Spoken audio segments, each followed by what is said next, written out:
Happy Friday. Viva Klein Alley Show! Women, just shut up and know your place. Yeah, honey. Excuse me, there's cilantro in this. It's not about that Monday, Tuesday. No one cares about Wednesday. Thursday. Forget that noise. Are you ready for the weekend? Are you ready for the rear end? Are you ready for the weekend? Are you ready for the rear end? Monday, Tuesday, Wednesday, trash. Thursday, Friday, forget about that. Friday, Saturday, where it's at. It's Sunday, sleeping in, eating brunch. Sarakushmushi, Sakaramushi. I give it a little chimmy. I don't wipe. Sure hit the mall, go out with friends, do nothing at all. Sleep in, watch movies, read books, anything goes, just take a look. Are you ready for the weekend? Baby. Are you ready for the rear end? Are you ready for the weekend? Yeah. Are you ready for the rear end? Are you ready for the weekend? Yeah. Are you ready for the rear end? Are you ready for the weekend? Yeah. Are you ready for the rear end? Are you ready for the weekend? Yeah. Are you ready for the rear end? God, what have you done? Let's get the show started. The show started.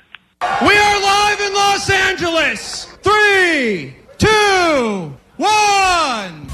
And here we go. Klein Alley Show. 106.7 KROQ FM in HD Pasadena, Los Angeles, Orange County. This is the world famous KROQ. Thank God it's Friday. Oh, yeah, welcome to your weekend. Here we go, back at it again on KROQ, Klein Alley Show. Good morning to you and yours. If you need us, phone's open for you now, and they will be for the next 4 hours plus. 800-520-1067 to call, to text. Slide in the DMs, Klein Alley Show. You can also check us out as we are streaming live on YouTube right now for your visual stimulation. Phones are working and everything? Phones are working for now, I was told. Good. It's always an ominous for now, which is never the confidence you want to start a show with, but what the hell? Let's go with that. Call while you can. We even got some goat line stuff. Oh, nice. For Good for us. for now. So enjoy this all For now. limited release. People love that. A pop-up. Consider this show one of them pop-ups. Oh, Get no. it while you can, because it'll probably be gone and turned into a Spirit Halloween store in the next month. Yeah, when you have a Friday around here, you never know if it's going to be a long weekend or a long weekend. Right. It could be one of them long weekends. It just never ends. Well, let's make the most of it today. Got Sublime tickets for you coming up. Continue to hook you up with that Sweet Cabana. Food and beverage credit, Wild Rivers. That'll be coming your way as well. Tiny towels all morning long. And lots to get into, including some Johnny Doesn't Know. Last week's Johnny Doesn't Know is having quite a life, living quite a life online. I would argue the two biggest viral videos of the week are the guy getting caught cheating at Coldplay and Johnny Doesn't Know not being able to explain why we got the Statue of Liberty gifted to us from France. Yeah, he thought that France's gift to us was ending slavery and the country of England. Yeah, and Allie thought New England was a city. I didn't think it was a city. I just misspoke. Put that, Omar, I know you're building these moments with now for our show. Let's go ahead and throw that in the old moment with Allie folder. All right. Because we got these building, Jacob, you got that for building folders now. And Omar's going to spend every moment of his free time making us look like bigger idiots than we can make ourselves look like. I love that. Yeah, that's what I do. And this was... It's what I do. It's on my business card. Yesterday's great contribution. And now, a moment with Allie. Between Peril Ferry and many of the other band members on Jane's Addiction. Peril Ferry. That was a moment with Allie. Yeah, and it's all For funny. now. It's all funny until he turns it into a moment with me, and then it's less funny. And now it's time for a moment with Kevin. They could end up seeing you in Vegas, the upcoming show you're doing with Pennywise. That is where you take over it's, the whole Vegas thing that's happening. I don't even have the information here. That was a moment with Kevin. Taking over the, the whole Vegas If you thing. like hearing grown-ass adults say stupid-ass things, you've come to the exact right place, and we have that in your future all morning long. I almost did it again right there. Oh, no. Quick, Blake, save us before we say anything else totally dumb. It's KROQ. Good morning.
We are Klein Alley Show. Of all the dumb things we do on the show, and there's a lot of dumb things, we actually do some good as well. And if you remember, it was earlier this week, we asked Jake if he would open up his heart and open up his shack to all of those animals now that are being misplaced.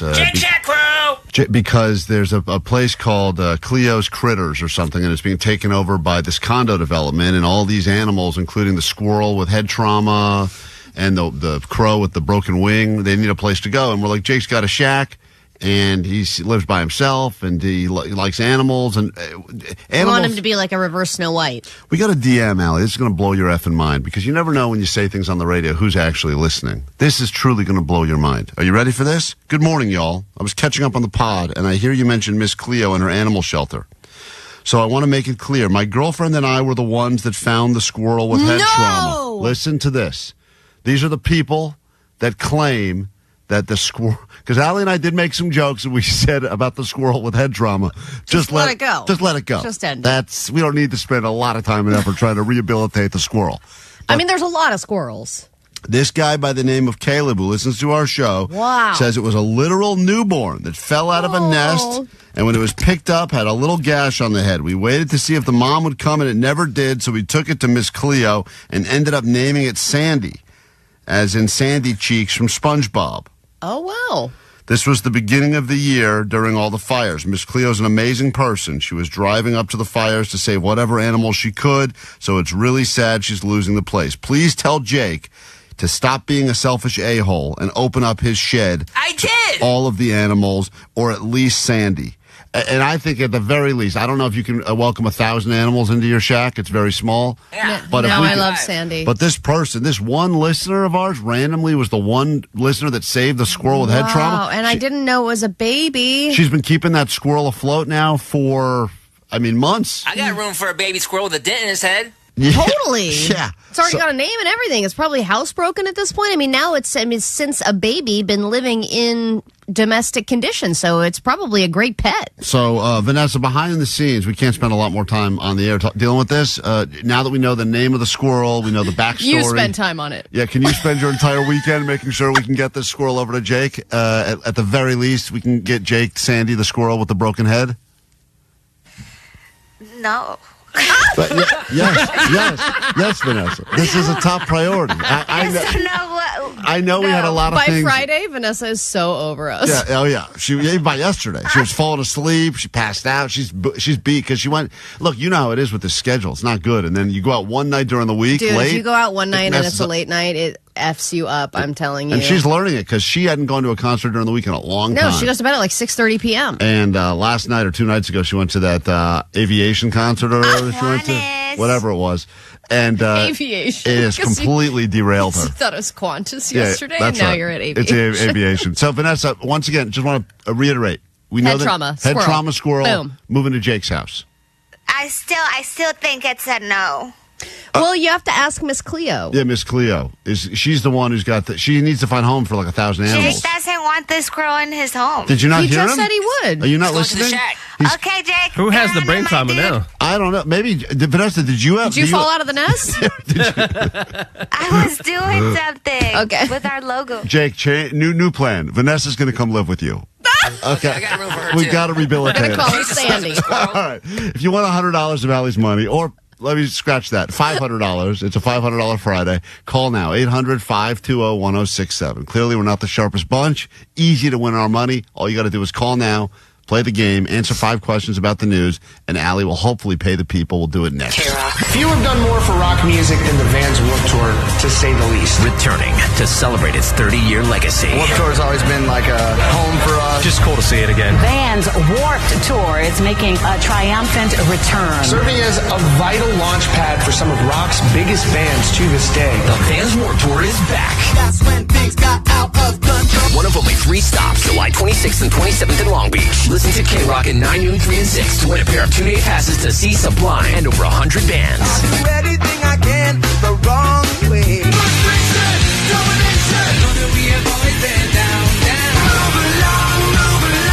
Score tickets and instantly get on the standby boarding list for KROQ Road Trip USA Stop 2.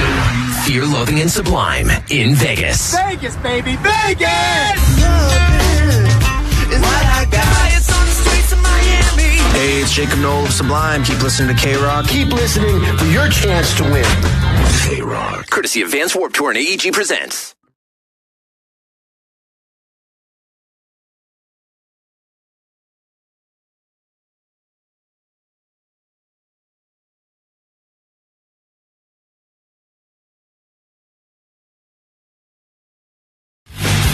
KROQ, Klein Alley Show. Every once in a while, even we outdo ourselves at KROQ, and I'm surprised. And yes, we're giving away a trip to Barcelona to see The Offspring. You'll have your first chance to get on that standby list in about 30 minutes. But right now, Deftones will be at the Kia Forum this Thursday, and one lucky winner will not only get a pair of tickets to that show, you will also get to meet the band, score a VIP merch bundle, and that will be some life-changing stuff. And we decided, because we're not all great singers on this show, Allie's a good singer. That's why she does the national anthems and stuff at the big events. That's right. I just got rejected from another major sporting corporation. No, did you really? Oh, yeah. Who rejected you?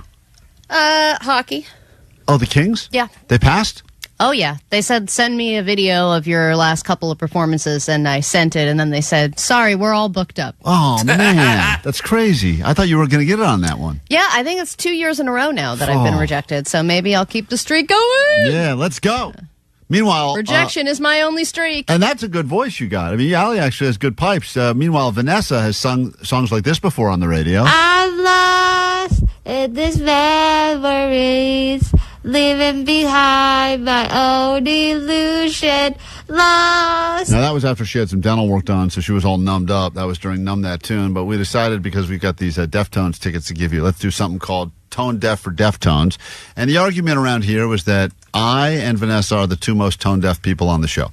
So today it's her time to sing, and she will attempt to do some songs. And if you figure out what song she's attempting to do, well, just like that, we'll write your name down. One of you will get yourself some tickets to go to the Deftones, and it could just possibly be the person that gets to meet the band. So, Vanessa, you decided to go into another studio and record these songs. Yeah, because live, I would have really, really sucked. Like, I wouldn't have been able to do the lyrics clearly. Now, I want to point out that all of the songs that she got to pick from are currently on a list of the world's least favorite and most popular karaoke songs. So understand, when you go to any karaoke bar, you probably will hear people do these songs, and yet the general public hates these songs because they are overdone and they are done poorly. And though they are probably songs that are familiar to you, they may be tougher to guess than you might imagine, simply because of the way Vanessa sings them. I did get a chance to preview them a little bit, and they are terrible. Good. The only way I want to hear these songs from now on. So, Colin, we'll start with you in Thousand Oaks. We'll give 4 people an opportunity to hopefully get the song correct that Vanessa is singing. And Colin, here we go. This is song number 1. It's Tonedeaf for Deftones. Here is your song. I see a little stiletto of a man, Sharakushmushi, Sakaramushi.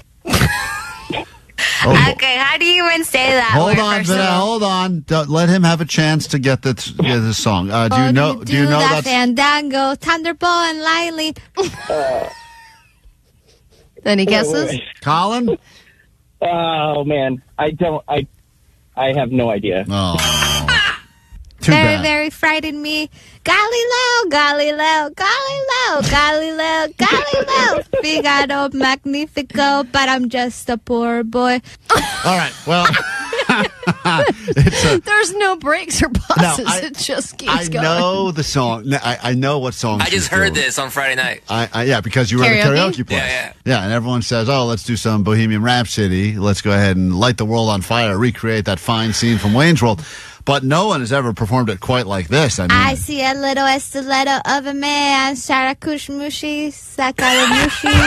Sarakushmushi. Do that fandango, Thunderbolt and Lily. Do the fandango, everyone. Very, very frightened me. Galileo, Galileo, Galileo, Galileo, Galileo. Figaro Magnifico, but I'm just a poor boy. Okay, Nobody loves me. Oh. He's just a poor boy. From poor family. That's beautiful. All right, that guy got us wrong. Sorry, Colin. Moving on. I like how you tried to do the other voice. He's just a poor boy. Christina, you should know this. As we were doing Tonedeaf for Deftones, just by putting up with this, you very possibly could get some tickets to the Deftones. In fact, if no one gets theirs right, we'll just turn this into a Caller 20 situation. Great. So we go down to... No, I think we should just make Vanessa sing more songs until someone gets it. Woodland Hills. Christina, did you know that first one while listening on hold or no? Yes. You did? You did. I did. Okay. All right. These are all songs that are on lists of songs that everyone hates hearing at karaoke, but we gave Vanessa a shot because she is one of the most tone-deaf people on the show. And song number 2 starts now. Here we go. Nibbling on sponge cake. Watching the sun bake. All those stores covered with oil. Strumming my 6 strings. On my forearm porch swing. Smell those shrimp there. Beginning to boil. All right. Christina. Yeah. What song was Vanessa attempting to do there? I have no idea. Oh, man, that's not good. That's 0 for 2 to start. This one I actually know only because the lyrics are kind of well known. But let me hear, did she ever get to the good part of it? Or Wasting away again in Margaritaville. Searching for my last shaker of salt. Some people claim that there's a woman to blame, but I know it's nobody's fault. Oh, my God. Nice. All right. Okay, that was terrible. All right. I know it's nobody's fault. You're just joining us. This is Tone Deaf for Deftones, proving that Vanessa truly is tone deaf. And those were two of the probably most iconic, most sung songs in the world, Margaritaville and Bohemian Rhapsody. And people that have heard those songs a million times are still going, I have no idea. I know. So Zero I guess we idea. got to make this even easier. All right, we're going to make it easier then. We'll say hi to Colton in Pasadena. Colton, welcome to Tone Deaf for Deftones. Hopefully you win some tickets to see the Deftones on Thursday at the Kia Forum. Here we go. Colton, did you get the last one while on hold? No, I got the first one. All right, here we go. This sounds so not good. Here is your song. This is Vanessa, Tone Deaf for Deftones, and here we go. Never made it as a wise man. I couldn't cut it as a poor man stealing. Tired of living like a bling man. I'm sick of sight without a sense of feeling. And this is how you remind me. This is how you remind me of what I really am. This is how you remind me of what I really am. It's not you who say sorry. Right. I was waiting on a different story. All right, this thank you. time I'm mistaken for handling you a heart worth of breaking. Colton, please tell me you know that song. Yeah. I do know that song. Go ahead. How You Remind Me by Nickelback. There you go, Colton. How You Remind Me by Nickelback. That is, to be honest, one of the finest versions of that Nickelback song that anyone has ever heard.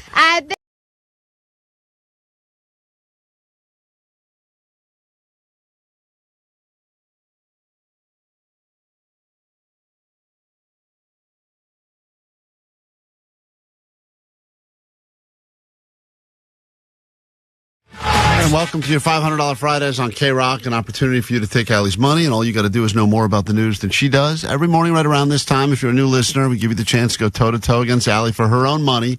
She's over there on her computer, pecking away, getting ready to deliver the news later this hour, every hour on the show, the ADD News. But is she covering the right stories? And will she know anything about what's happening in the world? Let's find out as we say hi to Alfonso, listening to us right now, who would like a shot at Allie's money. Of course, you can go against anyone on the show if you'd like to, but it's just a boring $100. If you go against Allie on her own turf, on her own day, it's more difficult to win. $500 Fridays. But you'll win more. Yeah, you go against Johnny, you're guaranteed to win or something. What's up, Alfonso? Hey, good morning, Sweet Dibs. Sweet Dibs to you. Who would you like to battle on this edition of Allie Knows the News? I'm sorry, one more time? Who would you like to battle? Great. I think Allie. All right. Okay. I think that's a good call. $500 Fridays officially will commence. Allie's going to leave the KROQ studio. I got a lot of questions here about stuff going on in the world. Let's see if anyone's been paying attention. Answer these questions quickly, confidently, hopefully accurately, Alfonso, so we can pay the people. Your round starts right now. Allie Knows the News. This show is being canceled next year. And also, what show is being canceled next year? Pass. That's an early pass for you? I can't remember. It'll come to me. Question 2. This LA Dodger is writing a children's book. It's Otani. Question 3. This Saturday Night Live alumni / unfunny swordsman is expecting his first child. Pete something. Dating Ellie something. Pete Everton something? Like Pete what? Pete Peterson or something like Pete that. Peterson. I'm going to write that down. It's a good guess. The UFC. David Peterson. David Peterson. I'm changing your answer. Perfect. The UFC will be hosting an upcoming event at this location for the first time ever, as confirmed by Dana White. Where will they be hosting a UFC fight? The White House lawn or something like And that. finally, to celebrate 30 years of the movie Clueless, what is Mattel doing to celebrate 30 years of the movie Clueless?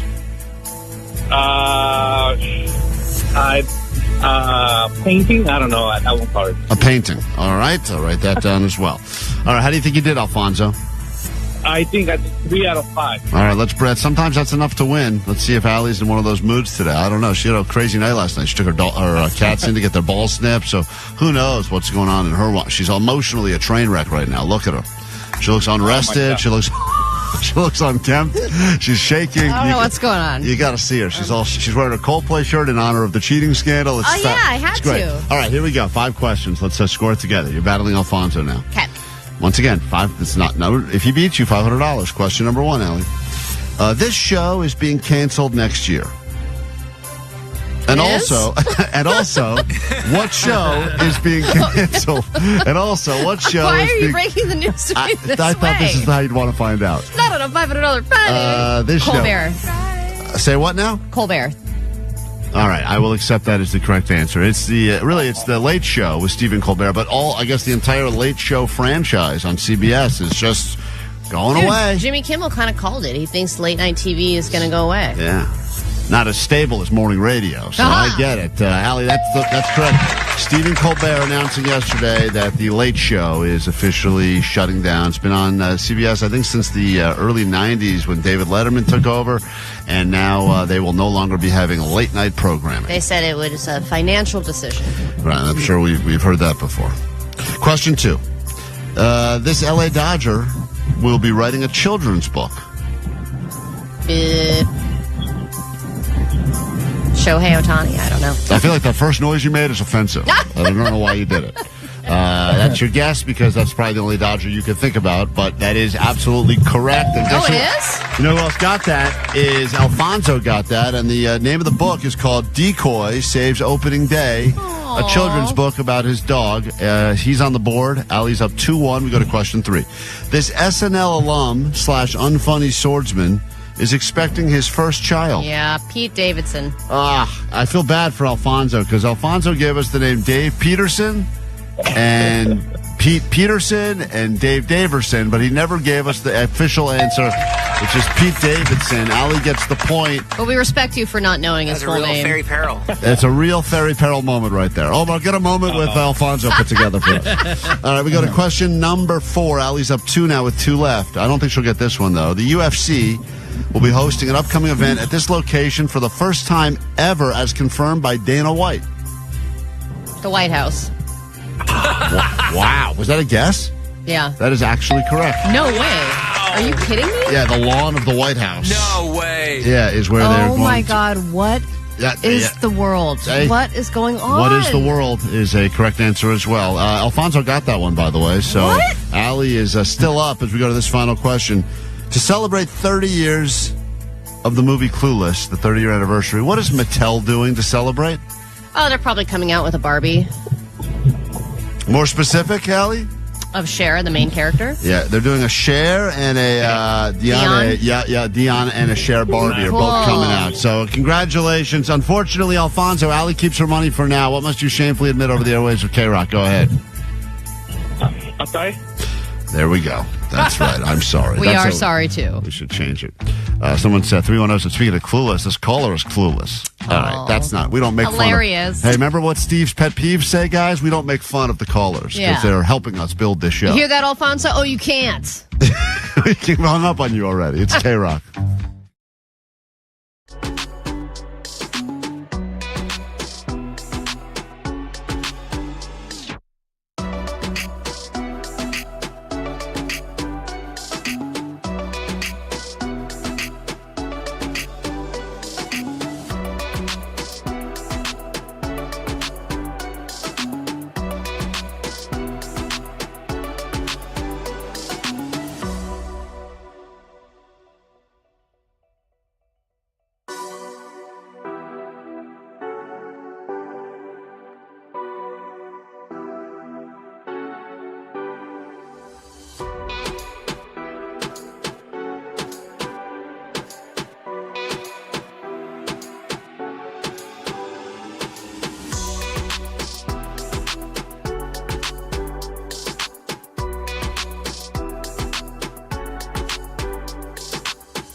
KROQ, we are Klein Alley's show. Yesterday, while you were doing whatever it is you do with your day, Allie had to take her new young kittens, I guess. I don't know how long they're kittens until. Are they still kittens? Oh, Till yeah, they get they're their ball still kittens. snipped? They're like 2.5 months old. She had to go get them spayed or neutered.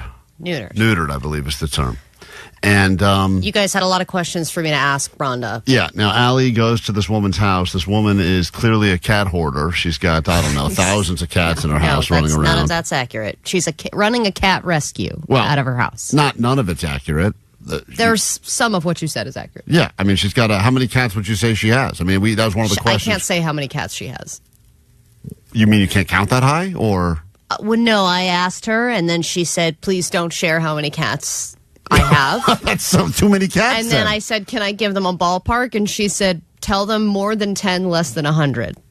Oh, my God. And then That's a hell of a gap. That is so, I mean, by the way, even the beginning part of that is still a lot. Yes. More than 10, less than 100. Anywhere in that range is too many. She said over the course of 4 years when she's done this, she has adopted 400 cats. So she has 400 cats? No. She has adopted out 400 cats. Adopted out. So right. she's had 400 over the last 4 years. And she's told you that you, as part of your adoption process, once again, Allie went to get one because her cat died, so she went to replace it, because that's what you do when you lose an animal. You immediately replace it with another one rather than deal with the grief. And she, instead of going to get one, she ended up leaving with two. It was a BOGO she's deal. Told me that it was better for the two cats to be together because my other cat is older, and then when my cat dies, there's going to be another loner. But you understand, her game that she's playing is how do I get rid of all these cats and get my house back? And so everyone who goes for one, of course, she's not going to let you leave with one. She's going to want you to take 2, 3, 4. But I had a lot of questions for Rhonda, including how she started, because she did start with just personal cats. Right, and we are convinced this will be you in the future. Yeah, so Allie is basically... This is me walking into her house. Oh, so even if you scoop, there's particles. In the poop? Yeah. So she's explaining there's an issue in the house with some of the cats. They have some kind of a poop issue going on. That's what, apparently that's like a very dangerous thing that lives in cat poop. There's something in the poop that, makes them poop like soup. She was explaining all of it to me, and so she had one room. This is the poop cat room. All of these kitties would have been euthanized had I not taken them. So, and how many are in this room? 20? No, like 30. Wow, it's disgusting. What? Oh, wait, no, it's so she knows it's disgusting. Wait, hold on. Are we zeroing it on the amount? So she said more than 10, less than 100. We're in the first room, and that's the poop room, and there's 30. 30. So start adding up the numbers now, because I don't know if we'll ever get to the total. It's a little stinky. I did lose a couple, but what you can do. Healthy kitty, next morning dead, So it's really uplifting every time you go there. Now, when she said really stinky, is she talking about you, the room? She's talking about the room in the coccydia. Well, all right. All right, not me. Don't put words in her mouth. And how many cats did it start with? 1 litter. So she had 3 cats. Oh, my God. And then somebody said, hey, I found some cats in the garage. Can you take this litter? That's how all this started. How many cats are yours versus... 3. Okay, so you started with 3 cats of your own. How have these cats affected your life? Terrible. You don't have to ask her that question. We know the answer. Not at all. Everything's the same. That's like the line from Intervention. Yeah, that's the line. Please, will you accept this gift and move out of this house immediately? Yeah, but you know what? This woman has a big heart. My heart has expanded and broken. So. Wait, her heart is expanded and broken? Yes. That was her response. That's what large hearts do. That's called a heart attack. No, she's just explaining, I have a big heart, so I'm taking in all these cats, but it's heartbreaking because some of the cats don't make it. Some of the people don't adopt the cats. I get it. There's not ever any room. People don't spay and neuter, all this stuff. It's a beautiful, what she's attempting to do is, in theory, it is amazing. A beautiful thing. Anytime a human can help out an animal, it's a great thing. That's why Jake should really take in this raccoon with head trauma, but okay, listen. It's a squirrel with whatever, they're all the same. And if I were to tell you that I have a friend who has 17 cats who needs a place for them, what would you say? Post on Southern California Cat Rescue. She doesn't want them. So you're not going to take them? No. Okay. How do you keep your house smelling so clean? Because mine already smells like an outhouse on Taco Tuesday. That's hilarious. Stainless steel litter boxes. There you go. Scoop often. Can you name all of your cats? Oh, no. I haven't even named them all right now. How many are named versus not named? Half. Half. So half of them are named. So half just don't even have a name at all. My first 100 were all motel names. Her first 100 cats were all motel names. Classy. I love it. Do your cats interfere with your relationship? Tony, come here. Oh, boy, that guy. Oh, my God. So now Tony is entering the picture. What room is he in? He was in the living room with the laser pointer. Okay, that's right. We did learn about that thing. That's a very sad He's story. a triathlete, very nice guy. Triathlete should run far Do away our from this. cats interfere with our relationship? No. Really? No. Okay, because since we got the cats, it's like, we were like trying to be intimate in the bedroom, and then all of a sudden the kittens were there, and we're like, oh man, they're kind of like killing the mood a little bit. And I would imagine with this many cats, that could happen. Well, at my age, you don't worry about the bedroom. If you missed that, he said, at my age, you don't worry about the bedroom at all. Oh, so sad. But he also had some marital advice for me. What's your marital advice? If you get pissed off, just ignore them? Just ignore the problem. Next day, you're okay. It's great advice. Ignore it. Let it slowly fester inside of you and eat away at you. It's pretty great. And it explodes 20 years later. Yep. So that's out of the question. Actually, my heart swells when I come home from an errand and see him playing with a kitty that needs the attention. Okay, so you like cats too? Yeah, just I spend a lot of time maintenance. He spends a lot of time on the maintenance. He does all the steam cleaning and all that stuff. How does it ever stop? If you have a cat... They're constantly cleaning, and it smells pretty great in there for the amount of cats that she has. We wrote Allie these questions she had to ask. Allie loves this woman and loves the cat, so we wanted to make Allie, sound more foolish than she normally would. So we wrote her questions to ask them, and the Taco Tuesday one, I think, was one of the ones we wrote. Jake wrote some very aggressive questions. Yeah, I didn't ask those. Oh, that'd been great. Why didn't you ask the Jake questions? I'm not going to ask her this question. It's highly offensive. Well, hold on. Let me see. To both her and me. Hold on. Let me see. That's what makes it funny. Hold on. Jake wrote, I got to find it. I have it right here. After sex, if your cats peek their heads in the room thinking there's food because of the smell, is that bad? Has that ever happened to you? You should have asked it. How can you tell if a fish smell is old cat food or just yourself?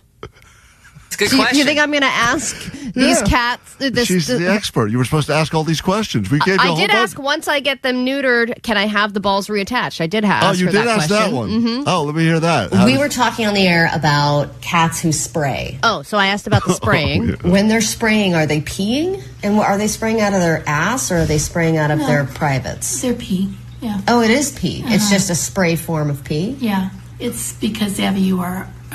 Oh, like a UTI? Yeah, UTI. So a cat spraying is just a cat with a UTI? No. No, I'm so confused. It's funny because we all said what I learned. I told you yesterday it was pee, and you said to me, I thought it was a different. You said thing. I was an idiot. You're like, no, it's not. It's totally different fluid. I'm like, what are you talking about? They don't have that many fluids. It's not a vending machine. It's a cat. They don't have that many things to pick from. Well, why don't they say pee then? They're saying spraying. Because it's aggressive as opposed to going in the litter box like train. This is more of like a FU pee. The males are. The ones who spray. Yeah. And so with my cats now, this is their last night with balls. Yeah. Their Which, by last the way, night. you can kind of see balls sometimes, even if they're. I can see the balls. No, and but even afterwards. You're just opening the balls, taking the nuts out, and then sewing it back up, right? I think so. Okay. And can you unneuter? Like if I choose to reverse? No? But a female can be not neutered all the way, or not spayed all the way. They can accidentally leave some of the like womb there or ovaries or something? Ovaries, yeah. Whoa. See, Allie, you We've had didn't. that Yeah, hold happen on. twice. Pause this. You didn't ask the question the way it was written. Jake asked this question: once I get them neutered, can I have them reattached in case I want to start breeding them? Okay, I'm not going to... I was in a conversation with her. I'm not going to pause and then pull up an email and say, hey, I need to ask this question verbatim. I was trying to make it a natural conversation. I thought you were trained in the theater. You should have memorized all these. And as far as like the smell in the house, this house smells very nice. How do you tell the difference between cat dirty smell and like your own dirty smell? That was another question you asked me to ask. How can you tell the difference between yourself or the cat smell? Like, we clean so much that there is no ever dirty smell. So you just don't ever smell yourself. I'll have to make a note on. Oh my God. I learned something there. Yeah, because explain that situation. You got some cats that have what? Coccidia. And what is that? It's a poop disease. Yeah. Okay. How often do you feel like you're going crazy? How many times a day? Right now, every day, all day. Yeah, she's right. There it 'cause is. she If I was thinking of doing what you're doing, what would you say to convince me one way or the other? 1 liter at a time. Okay. Did you ever hear that, like, when cats scratch you, you get, like, a cat disease that makes you go crazy? No, I've never heard that. You're thinking of that stupid song. No. Cat There's a cat scratch scratch fever. No, there is such thing as a cat scratch fever. There is. Well, I read about it. This woman lives with 100 of them. I asked her another a myth question. Final question I have for you is, have you ever heard that if you die, the cats will eat your body? Oh, that would be fun. That's how she's going to go. Yeah. That's her future. She better get ready for it. So there it is. Allie, when do you pick up your cats? Today? I pick them up after the show. I have to pick them up. They spent the night in a shower last night, and they're going to be taken to get neutered today. And if you want to adopt a cat from Rhonda, you can absolutely do so. And she really needs the help. So it's she sounds like it. She does. Hold on, let me give her a proper But plug. before you give her a plug, it's amazing how many people on the text line say that I can't believe Allie is confusing squirting with spraying. And that is why she's confused. I wasn't talking about squirting. That is what Allie's thinking about. Rhonda and Tony foster kittens, and I'll post it on my personal since you don't care. No, please. Make sure to get one of her north of 30 cats. Yeah, she's got plenty to pick from. She has between 10 and 100. Yeah, make sure you have at least an SUV or a minivan when you go for the pickup. She's got a very big heart and a very dedicated husband. Got to take a break. Someone bring that guy something. He needs... somebody bring him something. He needs something. Give him a drink or a bottle of whiskey or something. We got to take a break. When we get back here, ADD News to get to a brand new hour of the show, the Cabana, the Sublime tickets, and more, all in your future right here on KROQ. Klein Alley Show. Klein Alley Show. 106.7 FM. KROQ.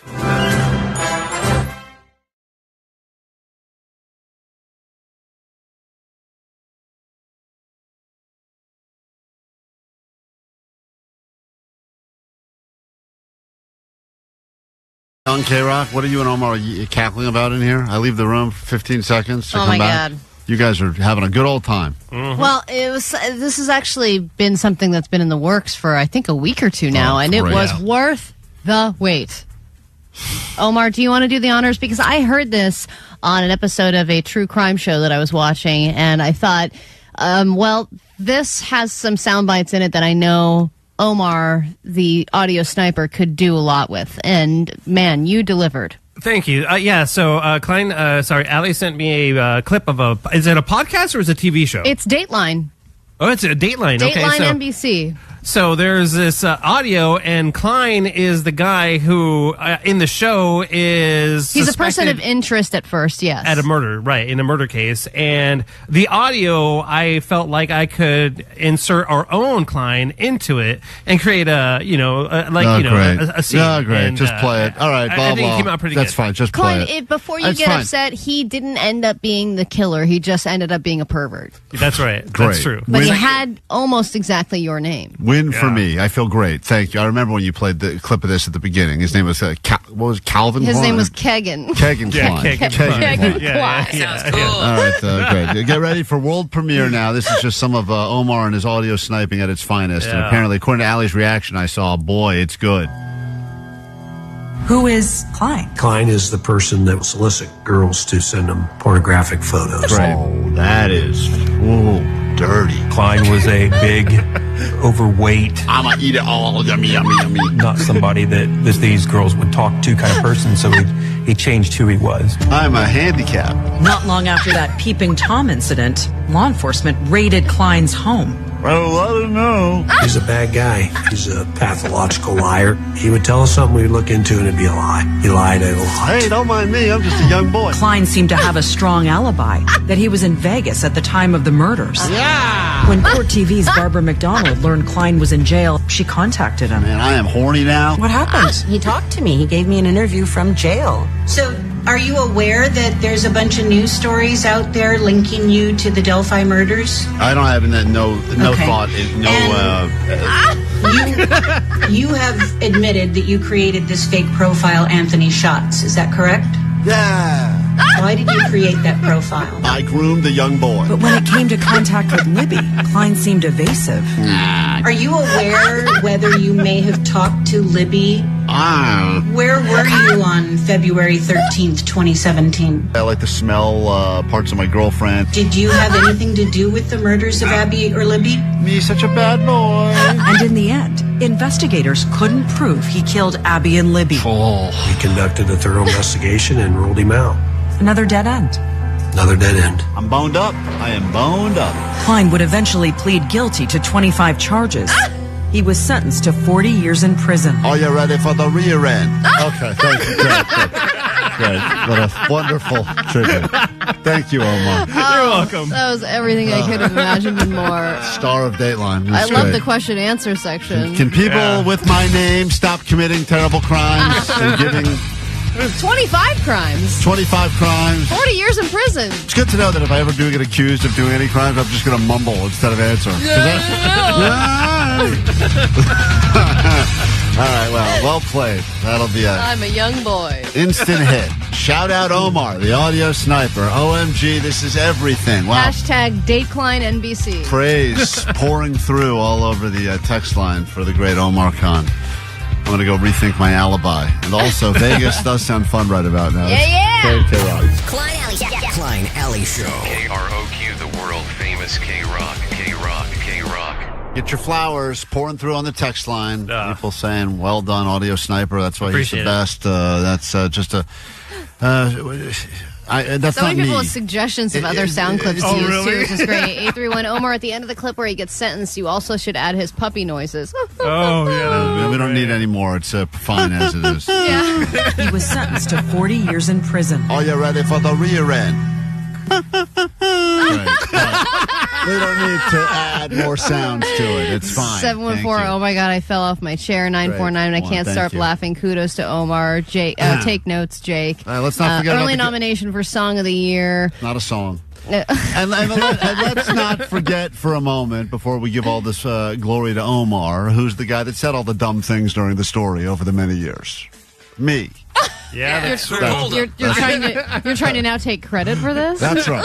I didn't realize the audience would like it so much. But who is an idiot first? Me. That's who. And who is a pervert? The other Klein. Yeah, let's not get confused here. I know there's new listeners don't understand that was a lot of clever editing, and they think that that's a real story.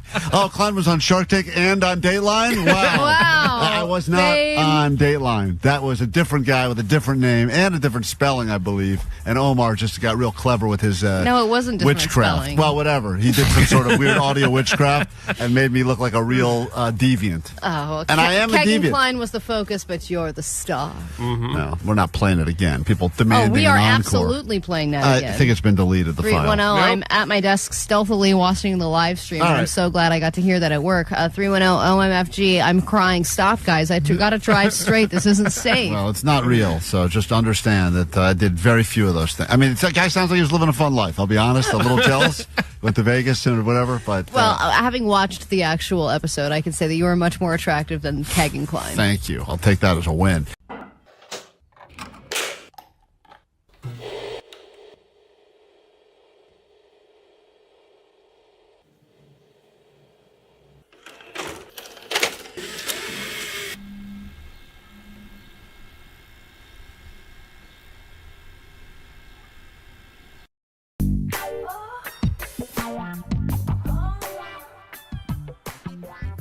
Hi, I'm Allie Johnson, and this is my Playboy Playmate amateur audition. I am 5'5", I'm 22, I'm a 32B in a good bra and a 32D in a drugstore bra. I know that there's another Allie Johnson who wants to be a Playboy Playmate, and I know that because when I search on the YouTube, she comes up before my name, which makes sense because she's really buoyant. I hate it when people say, Allie, you're really shallow, or Allie, your butt is too big for your species. This is my boyfriend, Devin. We met 3 weeks ago. He is a full-time ice cream operating engineer. He works full-time out of his own van, and he has just been such an entrepreneur, and he totally believes in me. I like bikini weightlifting. That's always fun, especially in the bedroom. I like just hanging with the boys, and I don't even ever mind that they make me stand outside with no bra on. I like filthy, dirty change on me because I think there's something a little too perfect about being clean. I'm really excited about possibly being a Playboy Playmate because I think it's really empowering for women to have their name associated with a month.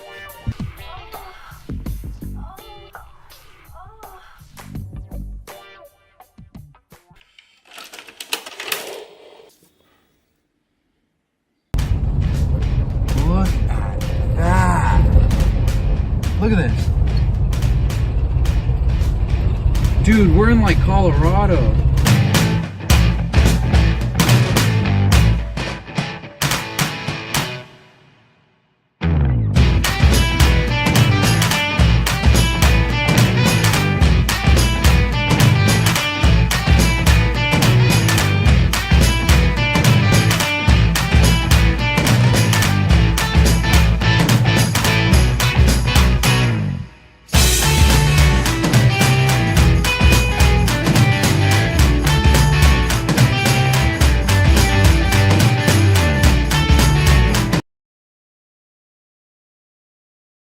KROQ, we are Klein Alley Show on a Friday morning. Lots to get into this morning, including your last chances, at least with us, to get on that standby boarding list. Go to Vegas, see Sublime, give you tickets to see Sublime right here at the Vans Warped Tour in Long Beach. That'll be coming up in about an hour. And lots more to get to between now and then. We got some Johnny Doesn't Know. We got the Box of Shame. And weird times and weird ways you got caught or caught someone cheating. I don't think there'll ever be anyone that can top what happened at Coldplay, but we'll give you the opportunity to try and top it. And we'll do that coming up shortly. But first, your news. Grab your Adderall. It's time for ADD News. Well, the state of late night is changing before our very eyes. It's something that was imminent, but one network has finally taken the plunge, and they have canceled Late Night with Stephen Colbert. It will end in May of 2026.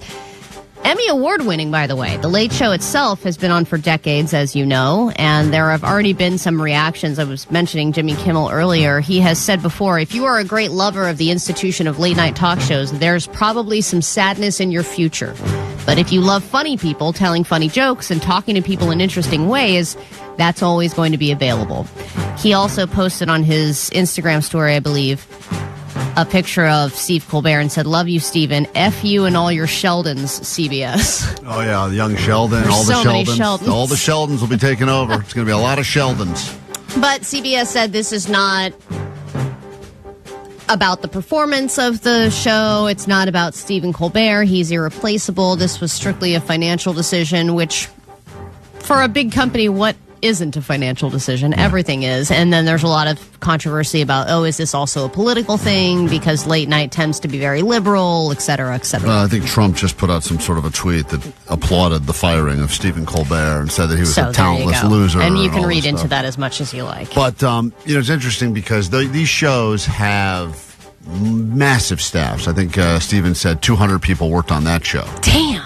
200. That's a lot of people to have to employ at all times. Sounds so nice. It sounds great. I mean, just think about how many people are writing jokes for that night's show, and then you can just look at a slew of incredible content and be like, that one, that one, that one, that one. Boom, let's get it done. Yeah, we got nothing here. We got us, and occasionally Jake will write something. It's pretty much gets ripped up immediately. But still, we just have to use it all. Unfortunately, we have to. Who knew? The real comedy star of the show apparently is Omar, who joined us on this week's Showvertime. And listen to this rave reviews about Omar's performance. Listen to this. Good morning and happy Friday. Hey, just got finished listening to the Showvertime from yesterday, and I gotta say, Omar, I really wish you would be more involved with the crew because you were fantastic. You really, really made me laugh. You were really funny. Starting out with the hard C at the very beginning was fantastic. He did call Allie a hard C word right out of the gate, and it was comedy gold right there. He's the comedy brains behind this whole operation. Night. Yeah, take that late My night. favorite part was the prank that we played on John. That was good. That was great. Can we? I wonder if we have that audio to play today. Johnny was filling in for Nicole. I know Jake Didn't you get it? I think we have it somewhere, but yeah, we got to play it. But Johnny's first break was a complete train wreck, and then he was all worried too because he came in and we were doing show overtime, but he was supposed to be on the air, and he was like, "Guys," and he was just like sitting there at the corner, going like, "When are they going to leave?" I got to get on the air. And then we ruined his first break. But that like, "Are you nervous?" He's like, "No." But there was apparently a much bigger thing that happened later with Johnny, and he completely blew it. And I guess Nine Inch Nails has really upset the band because he was supposed to world premiere a new Nine Inch Nails song. Yeah, Trent Reznor was crying. And he forgot to mention that there was a new Nine Inch Nails song, and it just played out of like the blue. Johnny, what happened with that, Johnny? I had a real big flub. My first real big flub doing this. That was your first real big flub? Yeah, this was my first real big one. I was like, I literally like a deer in headlights. I was like, ah. I heard you got yelled at like pretty badly and like warned and threatened and cursed at and everything. Is that all true or no? More or less, but I mean, I didn't take it like that, though. I was kind of like... It's important you don't take it like that. Yeah, you shouldn't take it like that. Yeah, you got to take it like that. Man. I understand the heaviness of it, but I was also, too, like, my first big flub, but it's okay. Did you see the email from Nine Inch Nails management? Oh, what'd they say? Oh, they're not happy, I'll put it that way.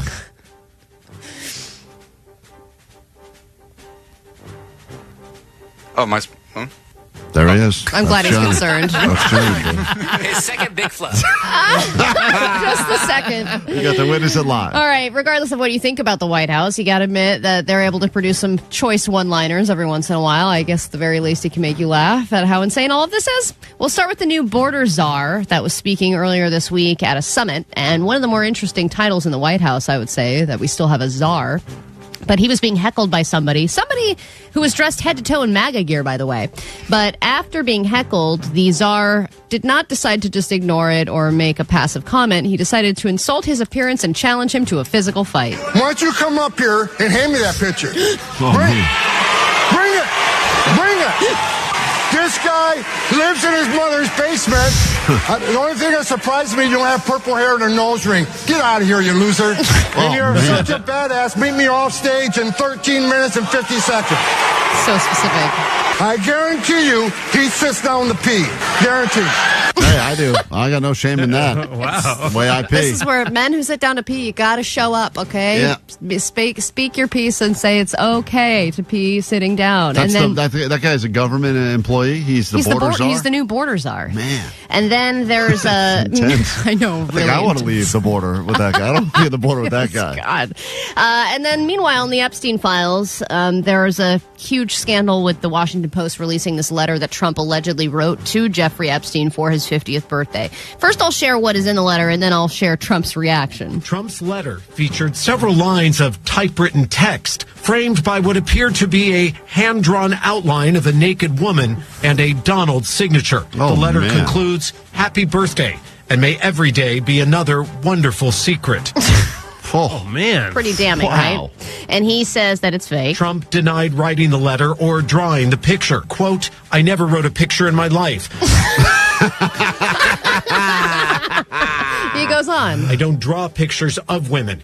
He doesn't draw pictures of women. I get it. I've never done a picture in my life. That's fine. Fair enough. All right. So there we go. Well, we get into a brand new hour of the show. And perhaps this will be, scratch that. This will be the greatest hour of your life because we will send you to see Sublime. And it all starts right now. Klein Alley Show. 106.7 KROQ FM in HD Pasadena, Los Angeles, Orange County. This is the world famous KROQ.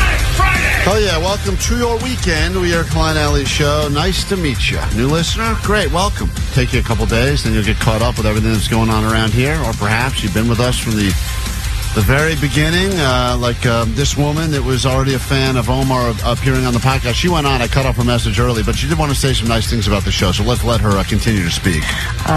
So just wanted to say enjoyed the show time yesterday. Also, congratulations on that fantastic article. You guys deserved everything that they said about you. Listen, starting in COVID, you guys got me, and I'm sure a lot of people through a lot of really hard times. And you guys are just fantastic. So keep up the good work.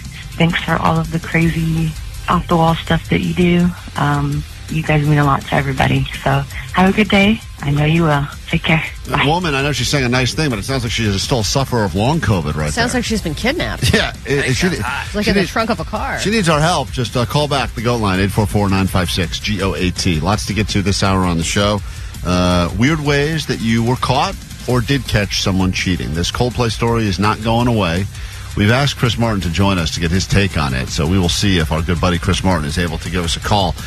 I don't think he's commented on the situation just yet, but by now everyone has seen the meme. It's being called the new Haktua girl. It's called the meme of the moment, the meme of the summer. I'm using T-shirts now. T-shirt. It's the great. I actually would like to get one of these Coldplay is for Lovers T-shirts that has that couple swaying on it. It's a beautiful thing, and you can see what it looks like when Allie and I got caught cheating on the Jumbotron. That has also been posted on our socials at Klein Alley Show. But the question we have for you coming up this hour is a weird way. I mean, it's a 1 in a million chance to get caught cheating at a show on a Jumbotron, and then that clip ends up going viral. I don't know if I ever told you this, but when my mom first started dating her third husband, I'm already locked into the story.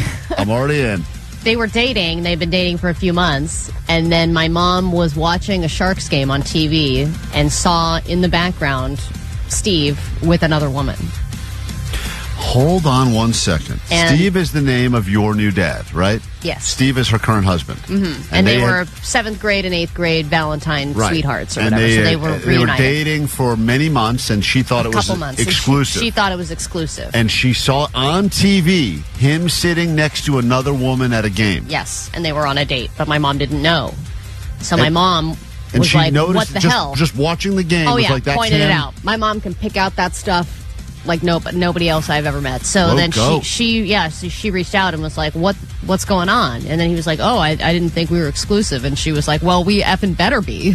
And then he was like, okay, I'll stop dating other people. And then that's how she locked it in, and then they eventually got married. Oh, that's not how she locked it in. All right. We know how she locked it in. Lockjaw. Right. So she lockjawed it in for sure. Wow. That story, Allie, could have scored you potentially a cabana at Wild Rivers. Oh, darn it. Why did I waste it now? Well, you wasted it for nothing. So we'll get to those stories coming up in just a bit. We are Klein Alley Show on KROQ. If you're new to the show, I'm Klein. That's Allie. There's Omar. That's Jake the Nerd. He's going to give you something nerdy in a moment that you need to learn about. Why we have more flies that will be affecting us all soon. That's coming up with Jake next.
K-Rock, we are Klein Alley's show. I'll start to take your calls in a few moments on ways that you got caught or ways that you caught others cheating. We will not judge, but we would like to hear if anyone has a story that tops the one that is still going very viral right now. Couple swaying at a Coldplay concert all the way in the back. I didn't realize until you actually see the one shot where how far they are. They're so buried in the back that they're probably thinking this is as safe could be. No one's going to see us. I think they're buried back behind in one of those like club level. Yeah, but you think to yourself, but like well, you know how tucked away you are. Yeah, you feel in very that tucked area. away. You feel, and then all of a sudden you go jumbotron up. It's funny because whenever they're at any game, sporting event, there are certain people that all they want is to be on that thing.Ey're dancing. They're doing all the stupid things they're doing to try to get. I'm doing that. Allie's the worst to go to a game with. Every time they start going through the crowd, I'm like, me! She's like, Cabbage Patch. She's like, please. She's holding up her resume. Trying to do funny dances. She's so skippable. And the camera person's like, ugh. Yeah, I mean, they've moved past her And so I want to know quickly. why the cameraman was like them. It's weird. It's almost like this weird sort of cosmic thing where they're just genuinely enjoying each other's company, and that's what I'm sure Chris Martin wanted to highlight, Right. and the cameraman knows that, and that's how they were like, well, let's cut to these guys. That's real love. So we'll get to your stories in a few moments. There's already a bunch of That's people. real love. Cheating. A bunch of people on the text line that claim that they've got a more crazy story than what happened there. But before we can get to any of that, Jake the Nerd was trying to tell us something that we should all be aware of. It involves flies and how, I guess, the government is releasing more flies. We all tuned out because it sounded really nerdy. Ugh. But we decided rather than suffer alone, let's let you suffer with us. It's time for something nerdy with Jake the Nerd. He's got ulcer colitis. He's Jake the Nerd. He's got uncontrollable turns. So spread the word. He's got a dog in his backpack. His name's Kippy. Here is Jake the Nerd with something nerdy. All right. Everyone hates flies. Flies are the worst, just like this bit. But I what's would worse than argue a fly in your house? Flies are better. Yeah, flies are way better than this bit. Thank you. Because flies, you think a shoe or a roll of newspaper, problem solved. This bit just keeps coming back. I know. And when you kill them, you feel such a sense of accomplishment. Oh, especially I don't those, feel that with this. Those methed out flies. They're like zip, zip. Yes, go ahead, Jake. Sorry. But what's worse than a fly in your house? Millions of them being dropped from the sky by the government. It's a freaking psyop or a flyop with an actual good reason. That reason is the invasive New World screwworm, which is a livestock flesh-eating larva that eventually turns into a blowfly, which blow, so screw 'em. And to do that, the government is dropping millions of sterilized males from planes near the southwest border of the U.S. That's right, they're fighting flyers with flyers. Thank you. Oh, And they're doing it. That stunk. Did he write that? I did. I did. Good stuff. I did. Again, we don't have that many writers. No. No one's checking that. No one's like, anyone got anything better? Everyone at the Late Show, you have an opening here if you want it. The pay is not great. They're fighting flyers with flyers. But we got nothing. Our standards are very low. Quality pun. So they're releasing sterile male flies to decrease the fly population. Yes, and they're doing it because they've actually done it before. In the 60s and 70s, they tried the same thing and it mostly eradicated the entire population. Cool. So, in conclusion, Oh, thank God. Oh. birth control works, and hopefully it'll work again so we won't have to do it for another 50 years, just like this bit, since the best thing about it is the intro. That has been something nerdy with Jake the Nerd. He's got ulcer colitis. He's Jake the Nerd. He's got uncontrollable turns. So spread the word. Fighting flyers with flyers. In his backpack. His name's Kippy. Here is Jake the Nerd with something nerdy. Jake, you know what else we could use is those cool plug-in tennis rackets that get all juiced up and you can swat the I flies. have one of those, and it won't shock anymore. Yeah, those things break so They fast. do. I had one of them, and it was cool for like the first the week. best. You're like, oh, I have the power. Yeah, one of those new things, one of those new all charged up. And now I got a kid that cries when I use it. It's the worst thing. Really? Well, because you can No. smell their bodies burning. Don't use it on my kid. they get stop it. No, What did you do to that Labubu? Bend over. She says, why are you killing the flies? What did they ever do to you? I said, they're ruining dinner. They keep, Well, and I don't know about you, but in my house, they come out of nowhere. Like, Yeah. we don't leave windows open. We're not one Right. of those people that just leave the screen door open that can just fly in. I don't know how they are getting in this house, but I have gotten so proud of my dish towel game Yeah, dish towel, it's strong. Yeah. You can get really good at it. Oh, I wrap it up a certain way, and you can do the whiplash thing, or I just do like a whole yeah. You know, like with my entire body weight. And then sometimes I just shock them, and I have to go, The most manly I ever feel is when I have a fly, and I have nothing to kill with, so I take my shirt off, and then and the fly runs away. And the fly actually just flies away to a neighbor's house. And then I go, I've done it. Try to do F me? Problems. The fly's like, I think this guy's trying to F me. It's a good thing I've been sterilized by the government. Weird gay guy. We got to take a quick break. When we get back, your stories over these airwaves. You got caught, or you caught someone cheating in a weird way. I don't think anything will top what happened at the Coldplay show, but maybe it will. People on the phone claim they have a story that tops it. So we'll get to that after this quick break. Give away some stuff next. Few have done more for rock music than the Vans Warped Tour, to say the least. Returning to celebrate its 30-year legacy. Warped Tour has always been like a home for us. Just cool to see it again. Vans Warped Tour is making a triumphant return. Serving as a vital launch pad for some of rock's biggest bands to this day. The Vans Warped Tour is back. That's when things got out of control. One of only 3 stops, July 26th and 27th in Long Beach. Listen to KROQ at 9, noon, 3, and 6 to win a pair of 2-day passes to see Sublime and over 100 bands. I'll do anything I can the wrong way.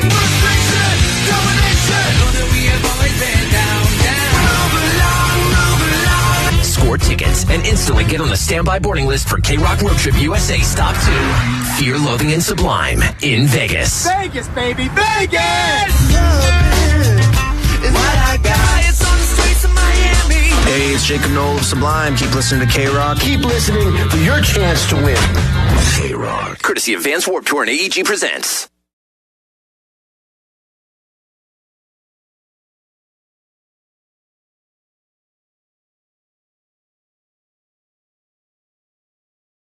Warning, the following content may not be appropriate for all audiences. It definitely will not be visually appropriate, so if you are easily disturbed, or perhaps you're in the middle of eating breakfast, I would not go to YouTube right now. I would highly recommend going to YouTube right now. Not checking out KROQ's live stream there, but you can listen as Allie shares with you some very intimate medical details about her body. Klein, what is the best female body part of all time?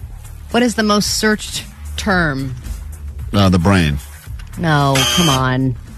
I know what your answer is. Just say it. Just, guys, stop. Stop pretending you care about our brains and hearts. Guys, it's the window to the soul. It's the tetas. Allie, how dare you? The boobies. The calcium cannons, as they say. Mm-hmm. A lot of names for the mammaries. I think men and women would agree that by far, female breasts are one of, if not the greatest thing on the planet. I mean, even gay guys. They love to look at them, motorboat them, play with them. I love playing with them. Yep. It's great. Play with your own, play with other people's. Oh, my God. Sharing is caring. Girls like to touch each other's. So a doctor said that they would like to take an in-depth look at my breasts, my right one specifically, because of some... What is that sound you're making? I thought that was in my head. No, you said that out loud. Is that the wonky one? No. Sorry. Well, they're both wonky for different reasons. Great question, Jake. But the Wait, right is the one... doctor taking a look because is there like a freak show aspect to this, or? Well, you know, there was a phone call made in the room to another person. He loves oddities. He's a big... Come see the freaks. What is this, Dr. Death? Hi, Dr. Death here. Welcome to my tent. Let's look at these oddities. Here's wonky boobs. So I said yes, of course, and it's my right one. It's my bigger one. And I said, no problem. They were going to do an ultrasound and take a real 360 view of the inside of my boob to see if everything was okay. And so I went in, and that's a cool image. I mean, you have my that. God, I've never seen the inside of my boob before. Yeah. How cool is that? Such a fan of the outside. I never even thought about the inside. I know. And so I get there. I've never been to this department, by the way, the breast department.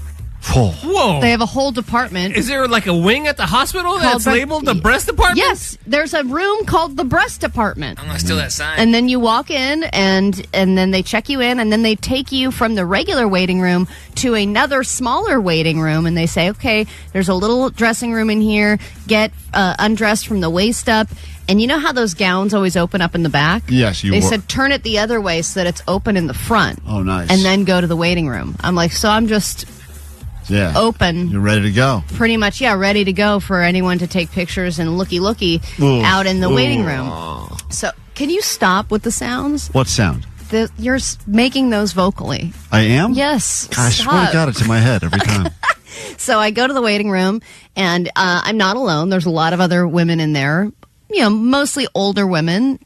Put it this way, nobody was on their phones in the waiting rooms, and everybody was reading the magazines. Mm-hmm. So I was, not in my comfort zone, and on the walls are all of these, motivational, hey, survivor, everything is cool, you're gonna be great, and you're a woman warrior and all this stuff. And I was like, oh man, this is a very weird experience. So I get brought in. They have me lay down on the table. They say, take your right arm out of the gown and then lay your arm up like Titanic style. Mm-hmm. Like someone's going to take a nice hot picture of you. That's not... The pose you're doing does not match the words you're saying. This is Titanic style. No. You said that's a hot picture. Yeah, you think that's a hot picture pose you're doing? Yes, because you get the silhouette okay, got of the it. breast. You're trying to show full everything. Yeah, side, front everything. Yep, and they're... Stop it! That's going on in your head. Now you're thinking that too. So they start putting splooge all over my boob. It's definitely not called splooge. And they have the splooge in the breast department. Right. So she starts going over every inch of my boob and showing me the different areas and of all the tissue inside. And then she starts going, and she's just not able to find what she's looking for. And then she goes, hold on a minute, and has to check my chart again and figure out what she's supposed to be looking for, and goes back. It's on the wrong boob. This took 10 minutes, to the point, guys, where I think she was indulging a little bit. Oh, you think she was lingering? I think she was. Sure. I mean, if she was going over the same areas over and over again. It's so funny you say that, because 626 texted before the story even began. Now what? The X-ray tech touched Allie's boob, and she's going to claim she got hit on, and he really wanted her? I'm just saying, all the other women were in and out really quickly, and for some reason this took 20 minutes. Yep. Then I said, is everything okay? Because it's taken a while. And she goes, yeah, it's fine. I'm just...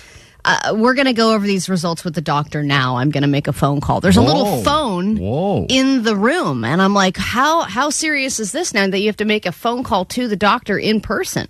And she goes, okay, yeah, here's what I'm seeing. Okay, I'll tell her, I'll let her know. Hangs up and goes, so the results are inconclusive because we just don't know your breasts well enough yet.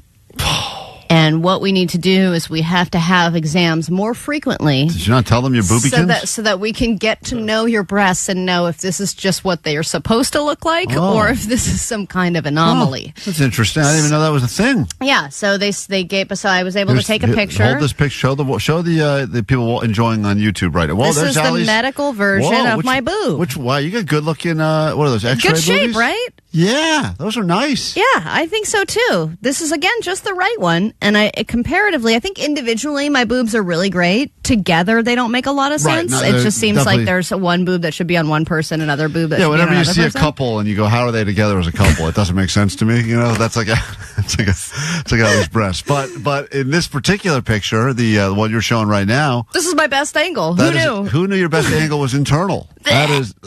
All right, well, that's good. That's a good story, Allie. So I think I'm okay, guys. If anyone was wondering, it's a minor miracle. Someone said, apply this kill switch we've been talking about to Allie. All right, we can't do that.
out at a concert. You're with your side piece, and you end up on the Jumbotron, and you think, well, this is probably not going to end well. And in that moment, do you freeze? Do you cover your face and duck?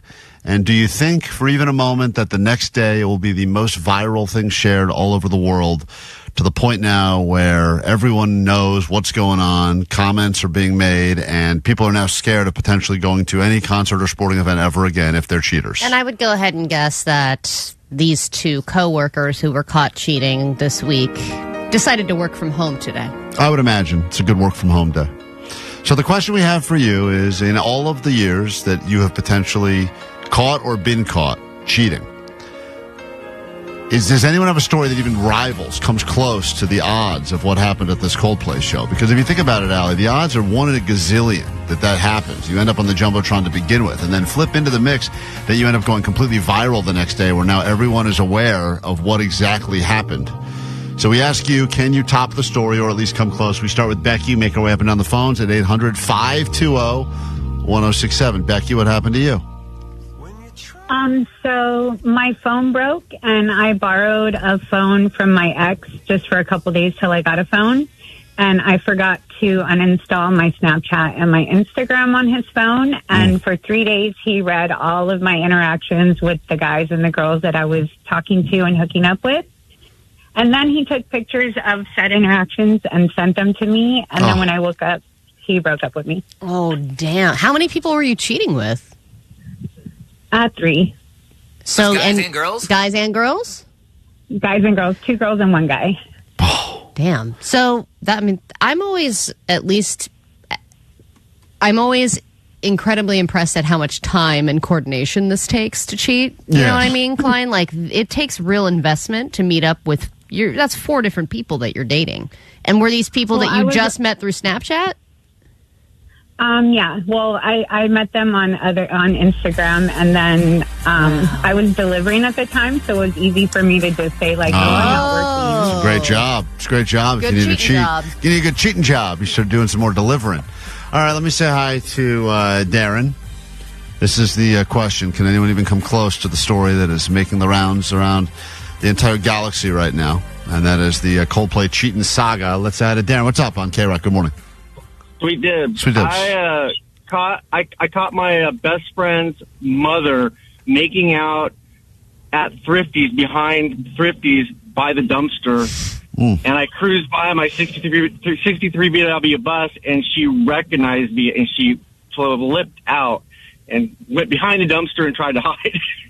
Yeah, I mean, that's... She did that same Coldplay move. Yeah, you're right. The duck and Coldplay cover. duck. The duck and cover. It will be forever known as the Coldplay duck. It's for earthquakes and for getting caught cheating at Coldplay. You duck and you cover and you hold on. And that's crazy because she must have been thinking, other than the fact that it's romantic to be making out by a dumpster behind a Thrifty's, she must have been thinking, well, at least I'm not going to get caught here. Nobody's going to be looking behind the dumpster area of a Thrifty's, and then there you go. And the odds of that happening are really very, very rare. 818 said that they found out their boyfriend was cheating because they looked at their high school yearbook and saw her boyfriend cuddling up with another girl in the couples section that showed candid moments of couples.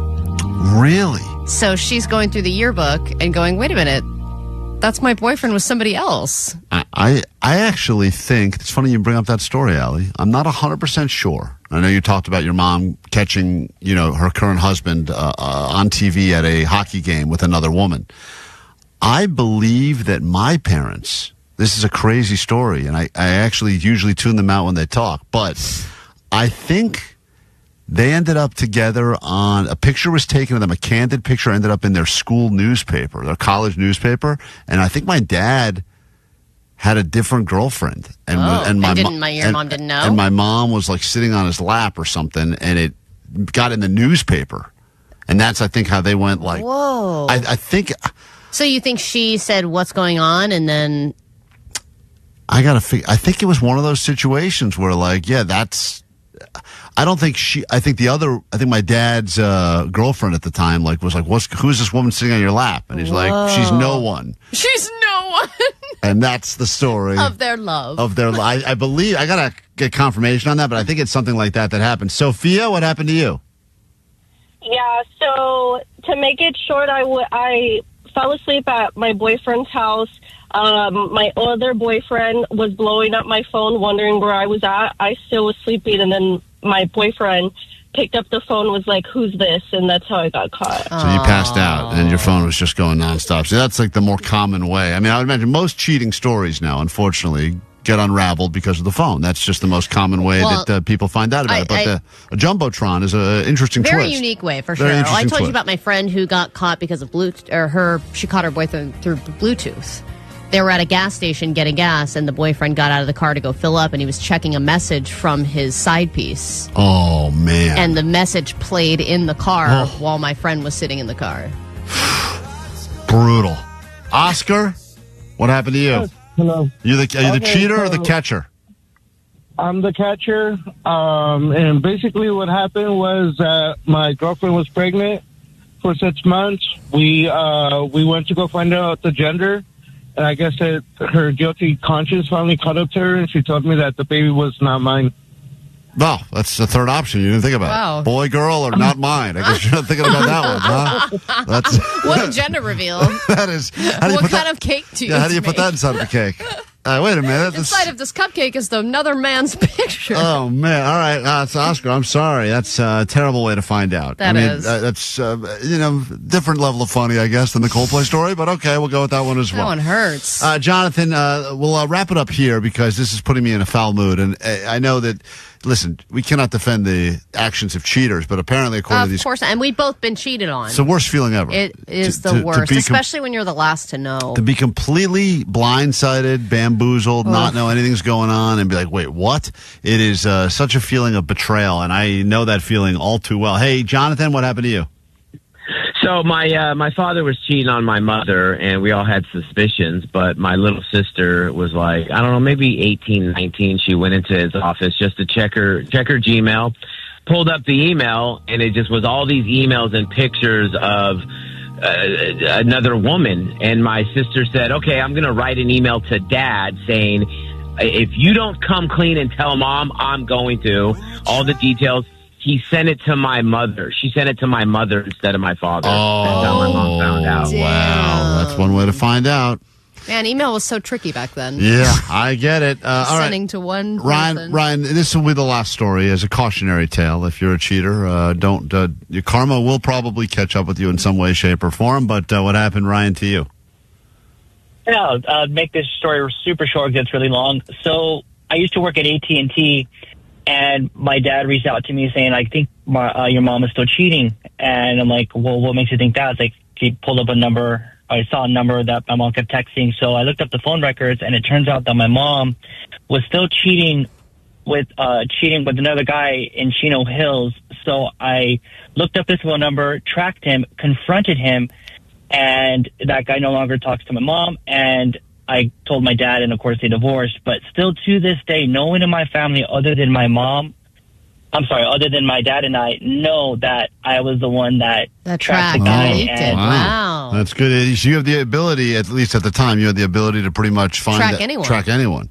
That's a good superpower to have. So more of the story, don't mess with people that work for the phone company. That's a great moral. Remember that. Don't cheat on anyone who works for a phone company. Yeah, they got this, because they'll track you. They'll find you easily. Well, listen, we learned a lot. I don't think any of these stories are going to top the one that's going on right now, but I'm sure. I don't know, the one with your dad in the lap was funny.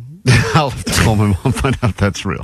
It's time for your brand new Foo Fighters. This is called Today's Song on KROQ.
thing I think we can all agree on that is worse than cheating or being caught cheated on is when you get a to-go order or a delivery order of food and it is wrong.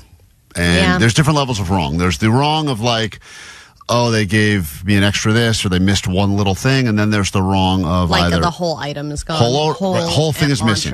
And if you are ordering food for a group of people or like a family, for instance, and one of the person's foods is not there, it does kind of throw off the whole thing. Dude, that's why yesterday when I was ordering lunch for everybody, I was like, I got to check this 1,000 times because you don't want to be that person who's like, where's my thing? And you're like, oh my God, I didn't enter it right. And sometimes not your fault at all. Sometimes you did everything right and the driver was in a hurry and they just brought you the wrong thing. Mm-hmm. It's happened to me more often than I think. More, as we are ordering more and more stuff, the reality is there's going to be more and more mistakes. And even just sometimes going through drive-through, sometimes there's no opportunity for a mistake.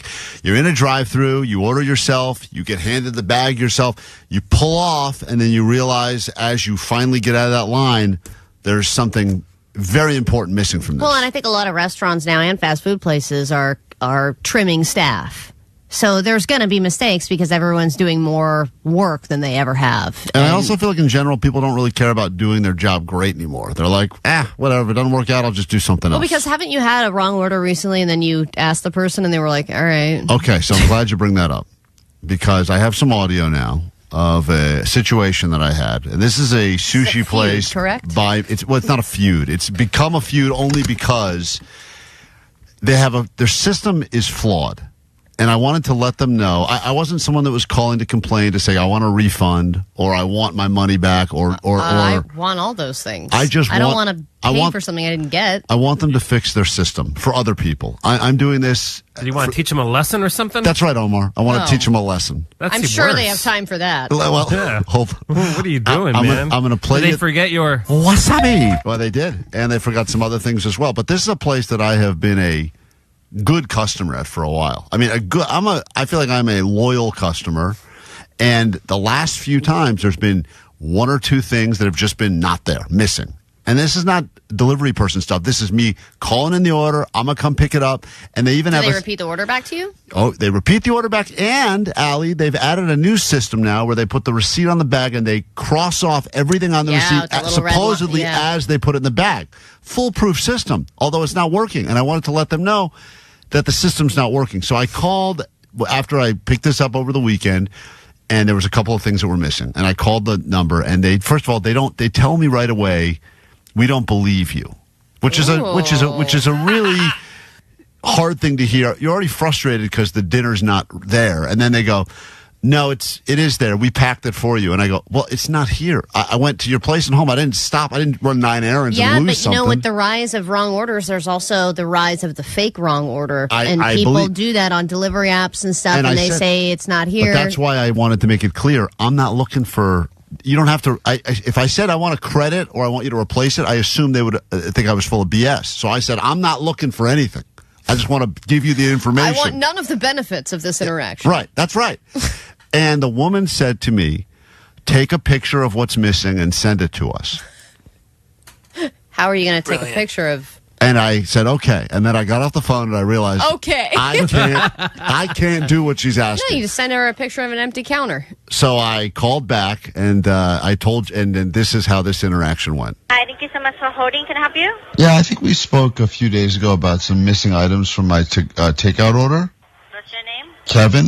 I think you told me to take a picture and send it to you.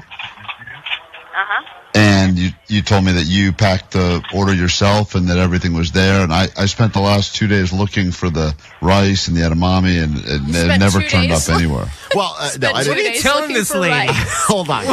She clearly thinks you're a dumbass. Has lost respect listen, for you. She said to me, this moron's been looking for his missing food for 2 days? I didn't call. To be fair, I called back the next day and she wasn't working. So I had to call back another day later. I didn't really say. I am so on her side. Searching high and low. She said to me in the first interaction, which I don't have on tape, she said to me, Allie, it's there, keep looking. Right. And I'm going, there's only 6 things here. And then keep looking, you did. And I kept looking. I could 48. All right, I'm home from work. We'll start in the guest room today. 48 hours of looking, and it never turned up. And listen, when I tell her this, you got to hear her reaction, because she's even less impressed than you guys. Rice and the edamame, and it never turned up anywhere. And then? And then? So why are you wasting my time, is what she's saying in a polite way. She gave me a ridiculous task that I couldn't complete, which is send me a picture of the missing items. Well, how can I do that? I can't do that. I think she means send you a picture of the order itself so that she can see for a fact that the rice is the receipt or whatever, right? No, she said, listen, I mean, she... And then? Right, so I never found them. I know you claimed they were there. I'm not looking for a refund or anything. I just wanted to try to figure out if someone's checking the receipt and crossing things off as it's going in the bag. How was it not in the bag? I think I told you for send me about a picture, right? That one? Yeah, but I can't send you a picture of it because it's not there. There's nothing to send you a picture of. Oh, because you said you're going to send me a picture, so then I'm waiting for you, actually. She spent 2 days waiting. You think she's... what a horrible 2 days for both of you. You think she's messing with me now? How, Allie, you explain this to me. She says she's waiting for you. She's waiting for me to send her a picture of what? Air? Send a picture of the order. Just send a picture of the order. If I was... By the way, the most annoying person ever is the one I want to just call and make sure the process of crossing off everything is happening properly. Because you think that's annoying. Wait till your order is saved in the future. Think of how many people I'm helping in the future by being selfless. I don't think anyone, past, present, or future, is being helped in this situation. Everyone's being helped by the situation, except her. And what I am trying to say, in a very clear way, Allie, is that if I were the type of person that was trying to, quote, pretend I didn't get something, couldn't I just move the things off to the side and take a picture? How many times has this happened? This is the third in a row. The third, and it's always the rice and edamame? No. Or is it a big ticket? Sometimes it was a big... in this particular case, small ticket item, which is even more ridiculous, I would call and complain. Right. The last time, it was my wife's roll, which is, of course, the most expensive goddamn roll on the stupid menu. Oh, yeah. And when that happened, did you demand satisfaction? Or were you all easy peasy pushover like this? No, I'm not a easy peasy pushover. I just want to make sure the process is happening properly, and I just want to make sure other people don't have... The last time I called and I said, hey, the star of the show is missing. I got all the build-up. I don't have the headline. Okay. And she said, it's the same thing. And she said, and then? And then? She said, and then she moved on. Yeah, but what do you want me to send you a picture of? Because there's nothing there was nothing there. Are you talking about a crispy sesame tuna or something? Yeah, that was there. That was there. I'm talking about the rice. Allie. What a thoughtful manager. Oh, stop it. You guys. She remembers you from the days ago. edamame, and there was just a few things. Yeah, because rice and edamame. But if you said that, it's okay. We can do for the credit next time. Yeah. No, I don't want a credit. I don't need a credit. I just wanted to figure out. Holy crap, man! Just take the credit. Just get the credit and move on. I don't want Sesame Tuna. I don't want the credit. Sesame Tuna. That's your nickname there. I don't want the credit. Sesame it's Tuna. Sesame Tuna. Hey, let's not give him the edamame just to mess with him. We'll spend another 2 days looking for it. I said to her, I don't want it. She won't even take me. This is the part that's really messing me up, Alex. No refund. I don't need it. I just want you to on the system because I'm a big fan of your place. I go there a lot. But the last few times the orders have been wrong. They've been missing stuff. So then we can do credit next time. Is that okay? No credit. I don't need credit. I just want to. What do you want me to do? I just wanted to pass it along. That's it. Just trying to pass it along. I'm sorry? No. So, yeah, I am sorry. Do you hear how busy that restaurant is in the background, Klein? Yeah. And this is what you're putting this poor lady through? She told me. You're giving her a hand in. I spent 48 hours looking for this rice. So we all went through problems, all right? Oh, my God. Inconvenience. So I'm just letting you know. 619, no one is being helped in this situation, Klein. Just take the L and move on with your life.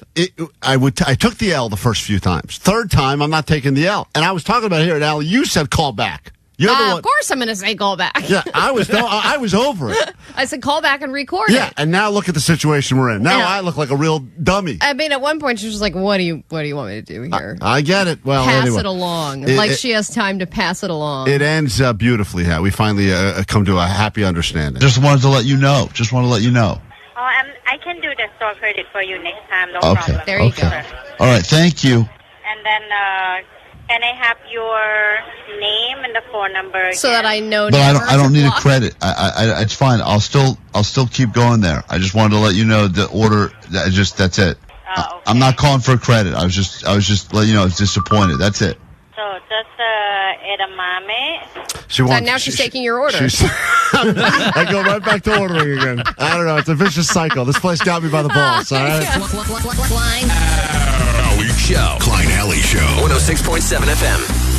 KROQ. Hi, Klein here with officially here, and as a result, we are going to make it super hot inside as well. We've had broken air conditioning pretty much all week at KROQ, and we've decided how can we make this working experience even more uncomfortable. Mm-hmm. We figured it out. We brought Jake the Nerd in the studio, and Great. that's how we did it. And there he is. Hi. Thank you. The Nerd, Hi, Jake. everyone. Hi. Usually he's only in here to jump on a scale, but in this particular case, he's in here because we have a ton of chicken. The studio smells great. Thank you. That is the sweet smell of Roscoe's Fried Chicken. And then we have a bunch of hot sauces from the Hot Ones Challenge kit. I So want no part of this. I know you don't, but the more you fight it, the more people are going to want to call in and ask you questions because you have an opportunity now to call us at 800-520-1067. You can ask any of us any question you want. We will answer the question, and just like on the show, before we answer the question, we will take a hot sauce of your choosing. You will give us a random number, 1 through 10. We've rearranged the order. We don't know which one is going to be the hottest with the over 2 million Scoville units, the hottest hot sauce in the world, a record-holding hot sauce from the Guinness record, or it could be this one at the very top that's hardly any heat at all, Señor Lechuga. A mild sauce with garlic and avocado hints, flavor, rich and dreamy. Oh. That is not how the hottest one is described. And then there's a ton of other ones in the middle, like pico peppers and butterfly bakery, a da bomb, Queen Majesty, which is Sicilian scorpion sauce. I mean, some of these are very hot.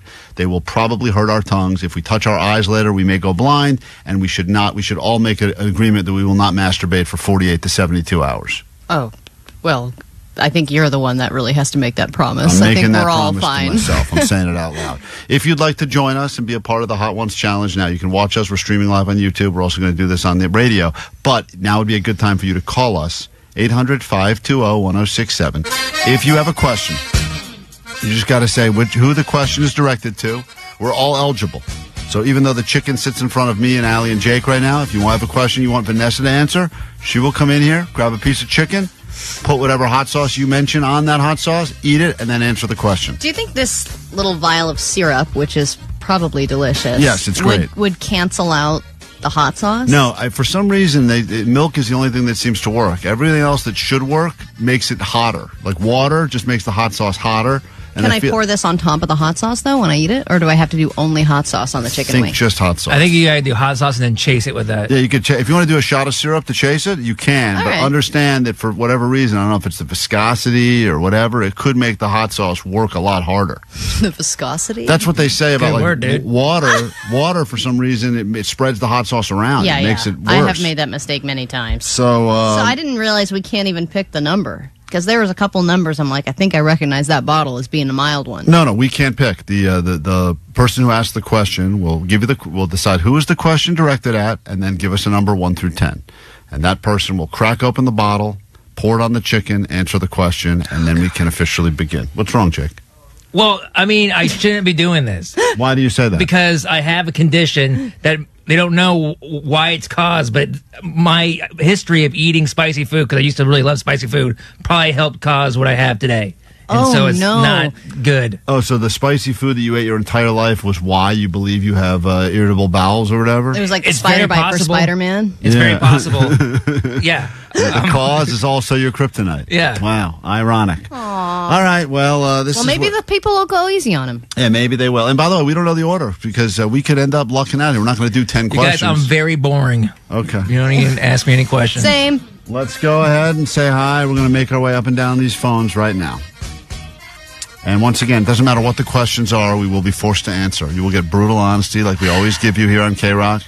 So any question, it could be about the show, it could be about our personal lives, it could just be a question about life in general. 800-520-1067. It can be a question about life in general? If that's their question, we'll start with Angel. Angel, who would you like to direct this question at? to Jake the Nerd. Oh, come on, dude. Okay, right out of the gate. Come on. Poor Jake. All right. Are they listing who they're picking on the screen? No, I don't know who they're picking. I don't know I don't even know what the questions are. Whatever, dude. Before you ask the question, give us a number 1 through 10. That'll be the first hot sauce out of the gate. Number 5. All right, Jake, grab bottle number 5. You can reveal to everyone exactly which hot sauce that is because we don't know. They've all been randomly hidden. You can see this. Take the thing off. You can take the thing off. This is on YouTube. What is hot sauce number 5? This is the one he has selected for you at random. Karma sauce. Lift off. Oh, that sounds easy. Not bad, dude. You lucked out. Only 5,600 Scoville units. It's got lemongrass flavored, mild chili. Lemongrass. This is that's nothing. a cakewalk. Yeah, you're very lucky, Jake. It has to actually say a hot sauce on the bottom. Yeah, because you might not. A hot sauce. Put it. Go ahead, open that up. Pick a piece of chicken. And what is your question for Jake? How many times has he masturbated within the last month? All right, Jake, go ahead. Take a big bite of your chicken now. Countless. You poured a lot. That's a lot. On there. Oh my gosh, Jake. Jake is digging you didn't in need right to put now. That much, man. No, but that one's nothing. That's not hardly anything. I know Jake's got a condition, but Jake, go ahead and answer the man's question, please. Dude, that's the mild one. That's got some kick to it. Really? Yeah. Oh, really? If that's in the middle. That's not in the middle. They claim that's the second easiest one on the list. Oh, dude, you guys, this is going to be death. Really? Yeah, this has some serious kick to it. Can you taste? So you're saying you can't taste the lemongrass? It tastes like death. Jake, answer the man's question. Probably 20, maybe. I don't know. So many in the last month. You've self-pleasured. There's like 30 days in a month. You've self-pleasured 20 times in the last month? I don't have a girlfriend. Okay, wow. Pull that clip. All right, hold on, Angel. Thank you for participating. So mad. It really did. Is that what you say to yourself while it's happening? That's his morning affirmation in the mirror. That's my kink. Yeah, you're nothing. Jake, how was that? You're sweating. Dude, it's hot. You're sweating a little bit. I can't believe this is only second. Yeah, that's so maybe low. because I put so much, but goddamn, man. You did put a lot on there. So it seemed unnecessary. So low on the list. All right, well, one down. Keep in mind, you can ask these questions to anyone on the show.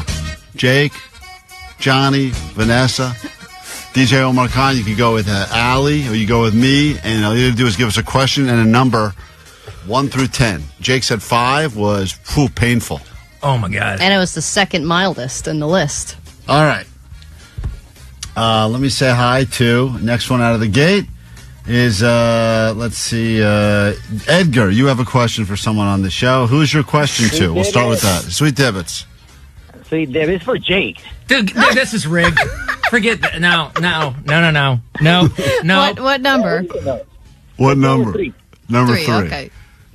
No! All right, Jake. Hold on, he's got to open his hot Just sauce. hold on. Take a minute and think of your question. Think of your question. Jake got selected again. That's crazy. This is rigged, dude. No. It's not rigged. It's totally rigged. Dude, you could ask this question to anyone. Did they tell you to ask a question to Jake, or did you call for that, Edgar? Nope.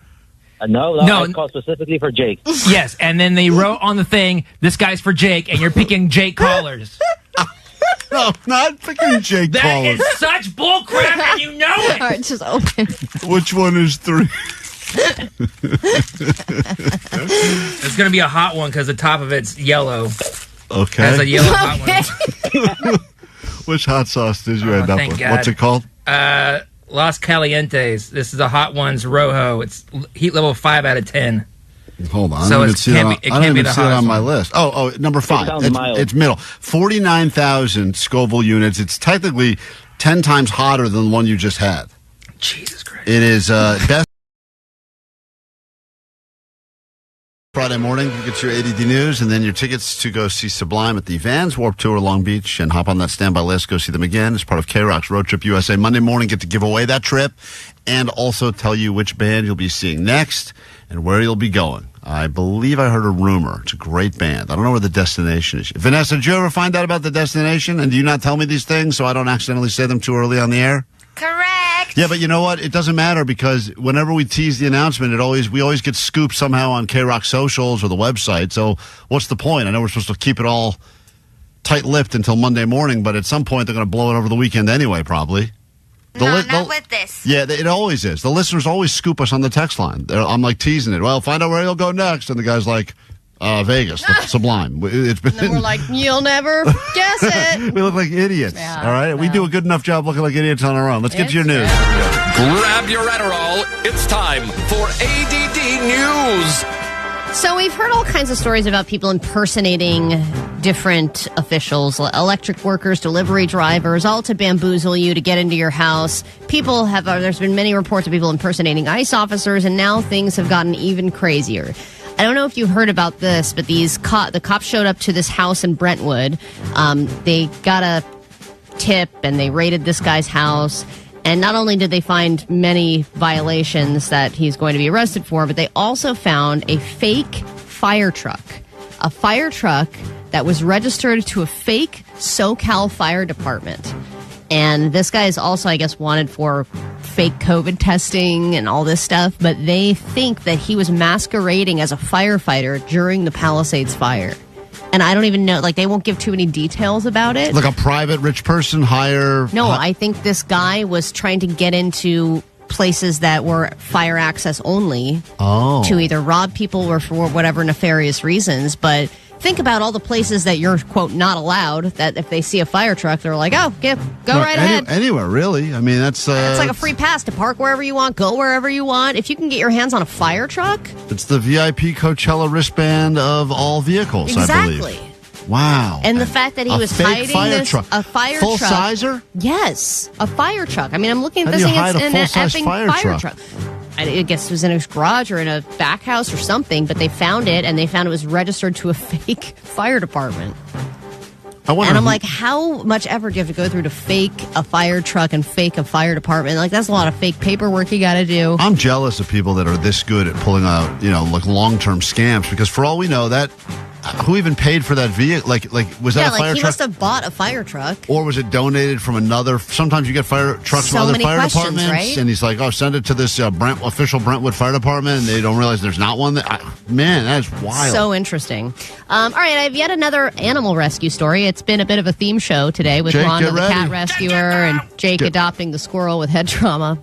That's TBD, by the way. But now I tell you the story of a raccoon rescue. And this was not a local story, but interesting. A MEMS first responder experienced his first ever animal rescue. Yeah, but it wasn't a cat, wasn't even a dog. It was a raccoon with a soup can stuck around its head. Got to get that to Jake's house ASAP. What a Don't take the can off, no! What a menagerie of weirdos we have. Weird animals at Jake's place. Neil, what else can you tell us about this superhero? Well, Stewart. That is the appropriate amount of silence after that joke. Never make a joke during the transition from you to the field reporter. It wouldn't have mattered. Play that exactly again in real time. Because there's no one to react to your joke. Yeah, but so still, it's not going to land ever. It shouldn't have landed, though. That was just truly terrible. I bet you that. Neil, what else can you tell us about this superhero? Well, Stewart. That guy should have just quit. He should right on the spot. I quit, and then just walked away. Just mic drop. Just runs away. Grabs the soup can off the raccoon's head, tries to bash his brains out. Neil doesn't work here anymore. Starting now. Neil quit immediately after hearing the worst joke ever. Uzel was on a 12-hour shift, and before he could even leave the parking lot, he encountered his first patient of the day. He heard the ring of a can bumping into walls. Oh man. Hilarious, right? Oh. I saw this little raccoon running down the side of the road, his head stuck in the can. And we thought, oh no, we've got to get out and help this thing. They say its fur was packed so tightly inside the can they couldn't pull it off, and they were worried how much oxygen the raccoon was getting. I think he sensed something good was going on. The unnamed raccoon, I'm suggesting Campbell, instantly was in a hurry and ran off to find his next meal. There's the end of the story for you. I hope they all get Bookended rabies. with horrible jokes. Every single one of them gets rabies. For I this hate when they situation. find an animal and then everyone wants to name it something Yeah. stupid and funny. I'm like, can we stop?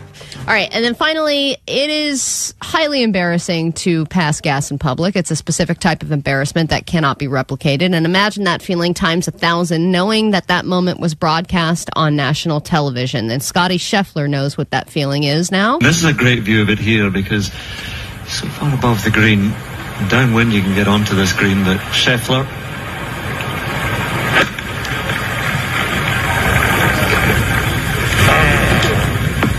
Oh, man.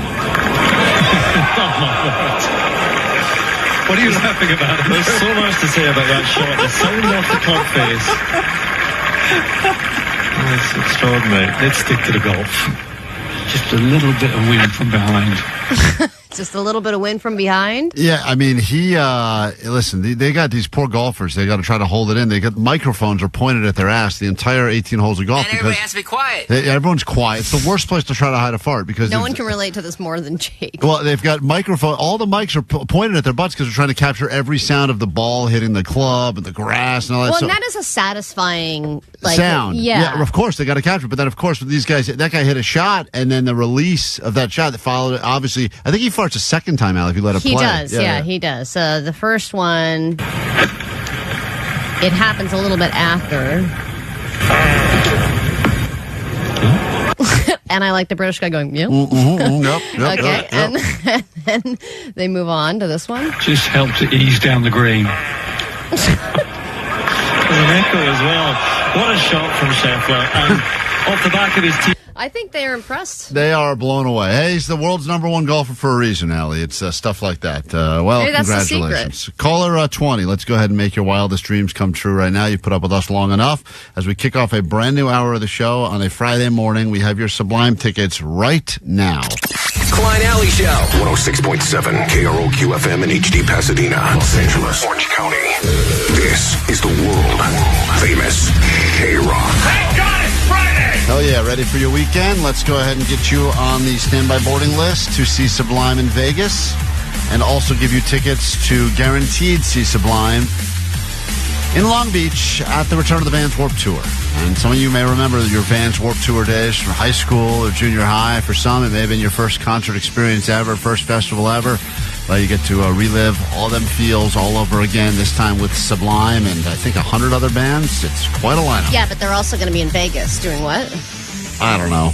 Something. There's some details about it. They will be in Vegas for an upcoming show. We'll get It's you called Fear and Loathing in Sublime. That's the one. Yeah, it's going to be a great show. Pennywise is there, and I think our very own Vegas. Miles the DJ, I believe, from KROQ, Yes, is going to be that's playing true. that show as well. So maybe he'll play some role model for you. Who knows? We got lots to get to this hour. We kick things off by making you a winner, and then we will get into some Johnny Doesn't Know.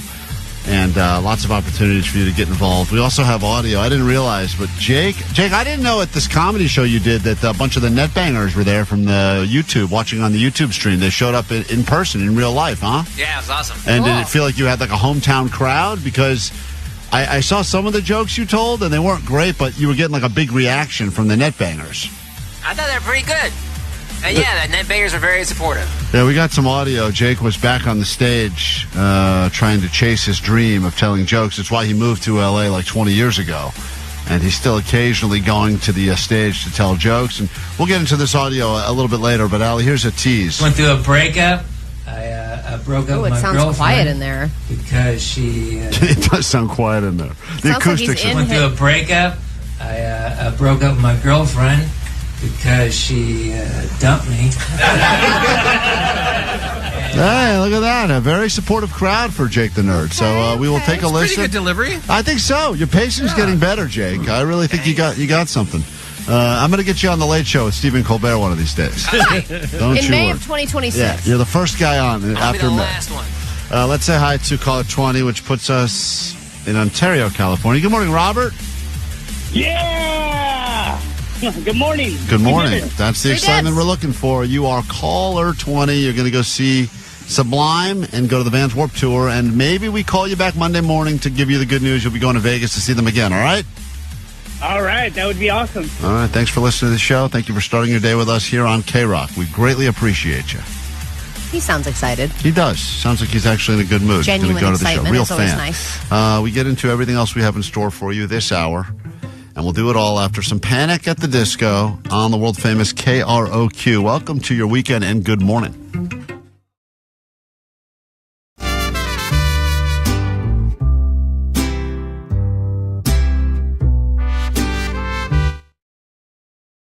Selling complex notes of smoked chilies, agave, citrus, cumin, not good for people that have sensitive asses. Fruity habanero and a balance of medium heat. All right, Jake's got his chicken coated in the new number 5. This is the 5th hottest of the hot sauces. Do I buy it first before I get the question? Do we care about the question? Or? No, the question's irrelevant. Go ahead, Edgar. What is your question for Jake? Hey, Jake, what are the 2 strongest Magic the Gathering cards, and how would you pin them against each other? If that even makes sense. Never heard of that game before. I've never even heard of this game. Emrakul is the strongest creature. Black Lotus is the strongest artifact / card, most expensive card. And Black Lotus makes mana. Emrakul just Let's talk you more saucy, you know? This one's super easy. Really? This one's way easier than the other one. Really? Ridiculously easy. I can't believe this other one was lower. Wow. It doesn't make any sense. Sometimes on the show they do this like reverse order weird stuff to mess with your head where it gets hotter, then not so hot, Or then maybe they it hit you has with it. like a certain amount of peppers, but then the other flavors kind of cancel it out. All right, hold on, Edgar. Thank you for joining There's us. got to be more Jake calls. I Let's thought for just sure. wait. Yeah. Oh, I wonder how many there are. Let's say hi to Gil. And this is the Hot Sauce Challenge. You're watching on YouTube now. Jake said the last one not so bad, but you look so angry right now. Yeah, because this is rigged. Let me pick a call. Pick a call, Jake. Go ahead. Give me a number. Yeah, let me see. Just pick a number. He wants to see it. Just pick a call. He's walking over there. Let me see it. Let me see it with my own Pick eyes. number 3. All right. Pick number 3. That's what I was going to go with anyway. Okay, sure. Hey, Gil, who's your question for? Hey, Sweet Dibbit, guys. Sweet Dibbit. All right, Klein. Actually, this question is for you, brother. Great. And I want to go level 10 hot sauce. Well, you're just going to pick number 10. You don't know if it's going to be 10. Oh, man, it's going to be weak. It has a white cap. Very spicy. Very Hold on. spicy. Give me I don't know bottle about this 10. colored cap analogy that Jake's... Klein. Have you ever exchanged any sexual contact with Mrs. Ellie Johnson? Okay, I'll answer that question. That's a very easy I'm going to question. answer that. Hold on, I got to pour the sauce. The one I got is the hottest one so far, by the way. It is number 6, Pico Peppers, Volcano. It is 76,000 Scoville units. This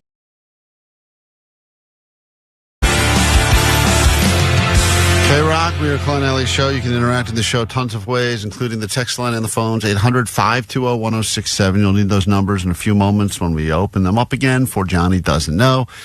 Get inside of Johnny's brain or whatever's left of it and give you a chance to win some amazing prizes from your friends here at KROQ. Everybody knows that your mom is the one who wants to set you up with people if you're single, right? Hey, there's a friend of mine named Peggy. If she has a son, you would love each other. Why don't I set you up? Strong pass. Oh, Peggy always has good recommendations. Peggy's always very single. But have you ever been in a friend setup where it's like, hey, yeah. I know that you have a partner and everything, but so-and-so has a friend who just moved to your area. You two should get together. You should be friends. It's the worst job. When they just moved there, it's terrible because you have to really kind of be like their tour guide, and they want information. I get doing nice things for people, but you've never met them before, right? So it's someone who's going, oh, you would get along With Colleen, in this case. And you're like, oh, really? Colleen just moved to our area, and we were not suggested by my mom, but suggested by another friend that we should all meet up. I don't know why people love connecting worlds. Like they love so much the fact they're like, yeah, everyone has different groups of friends. You got your friends from high school, maybe you got your work friends, you've got. I don't want my friends to mingle. I agree. It's always stay separated. In fact, even sometimes when like planning get-togethers, I'm very like anxious with the groups mixing, right? I don't like that at all. I'm like, and I'm these like, guys. what is this group going to think of this group? It's going to be Right. so weird. I'm a big fan of separation. I felt like that at my wedding. I'm like, all these people are talking? What are they talking about? I don't know what I've said to this group versus this group. They're all discussing how gross I am. I know. In different ways. So, yeah, our friend reached out and said, hey, I have a friend who is moving to your area. She doesn't know anybody. And I thought maybe you guys would all get along And then, of course, my wife, who is the most social person on the planet, goes, "Great, give us her number. We'll reach out right away." And then I immediately got added to a group chat. A group chat with me, my wife, our other friend, and this new person named Colleen. Now, we have proceeded to talk back and forth for the last month on how to get together. Yeah, it's never going to happen. And it has never happened. Just accept it. Last weekend, there was hey, we're going to all meet up at this emo night thing at this bar in our area, and we got ghosted by Colleen. She never showed up. She's already probably found better new friends already. Also, Katie Google stalked her and found that she's got a really nice house. And I was like, dude, Katie, she's realizing we're not in her income bracket. Oh, you think you guys got snubbed? I think she's like, because at one point she was like, well, why don't we hang out on a Wednesday night and we'll just all go out us adults? And all of us were like, well, we as adults, like without our kids, right? And we were like, well, we all have we don't have jobs. just we have jobs, so we don't have nannies. I don't have a nanny living in our house. Yeah, it was just like, well, we'll all get together at 7:30 on a Wednesday night for like a wine and like a women's night with wine. And we were like, none of us can do that. Do you think Colleen realized? I think she was like, oh, these aren't my people. Yeah, well, listen, sometimes that's a good way to learn it. And now I'm like, so they keep trying. Katie and my other friend keep trying to make plans. And there's another attempt happening this weekend. And I'm like, you guys, let's cut bait on this. Obviously, we're not meant to be friends. The only thing that I'm holding on to is, hey, you know what? It's always good to have a rich friend. And not that I have... Does she have a boat?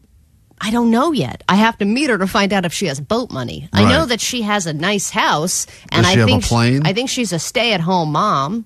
In addition to having a full-time nanny. These are the things that I'm kind of piecing together. And it's not like I want to, quote, date her just for her money. But in that way, you're like, well, you know what? Maybe the only reason I should is like one conversation leads to another. And she's like, oh, by the way, we have a house in enter cool city here. Oh, yeah. You guys should go visit and just hang out. If you ever want to go to Aspen. Exactly. You can use our other house. We have a house that's just sitting there. Why don't you go to Aspen? Wait, but Allie, aren't you concerned, though? Because if she then says, hey, we're all going to meet up for drinks at insert expensive place here, and then you're like, now you're roped into this. And I'm like, well, their happy hour ends at 5:30. We can meet at exactly 5:15 for 15 minutes of drinks. And I will order 17 things. Why is this weird, hobo-looking woman ordering all the drinks up front and not sitting around? I know.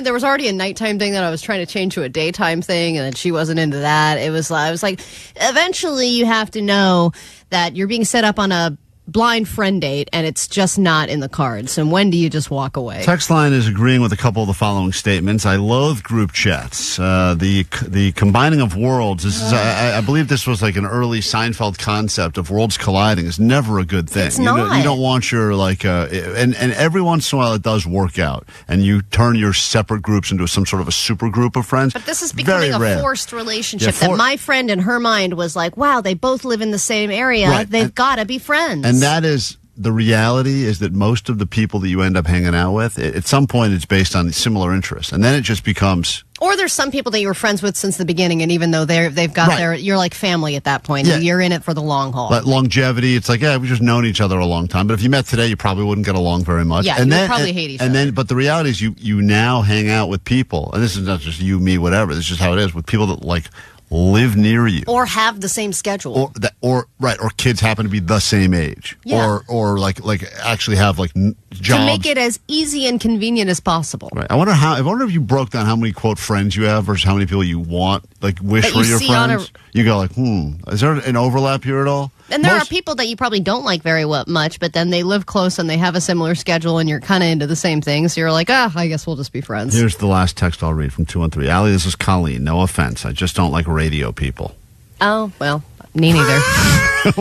We all agree on that one, Colleen. Let's start building on that. Few have done more for rock music than the Vans Warped Tour, to say the least. Returning to celebrate its 30-year legacy. Warped Tour has always been like a home for us. Just cool to see it again. Vans Warped Tour is making a triumphant return. Serving as a vital launch pad for some of rock's biggest bands to this day. The Vans Warped Tour is back. That's when things got out of control. One of only 3 stops, July 26th and 27th in Long Beach. Listen to KROQ at 9, noon, 3, and 6 to win a pair of 2-day passes to see Sublime and over 100 bands. I'll do anything I can. that we have always been down. Score tickets and instantly get on the standby boarding list for KROQ Road Trip USA Stop 2.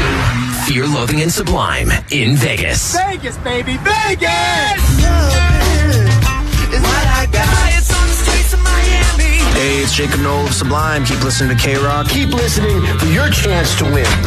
KROQ. Courtesy of Vans Warped Tour and AEG presents.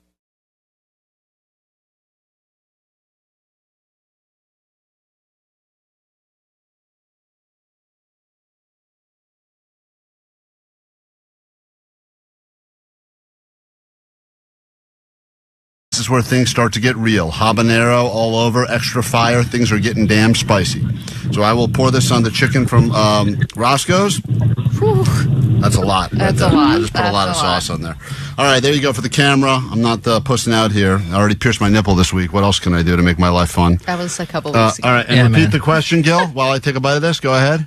Have you and Allie Johnson ever had any sexual contact? That's at such all? a huge bite of chicken. I tried to. Oh my god. I tried to. Oh my god, you didn't need to eat that I much. forgot I had to answer the question. Oh, it's burning my lips really bad. The answer is I've never had any sexual contact with Allie. I did have an opportunity. I think at one point. Let me finish, Allie.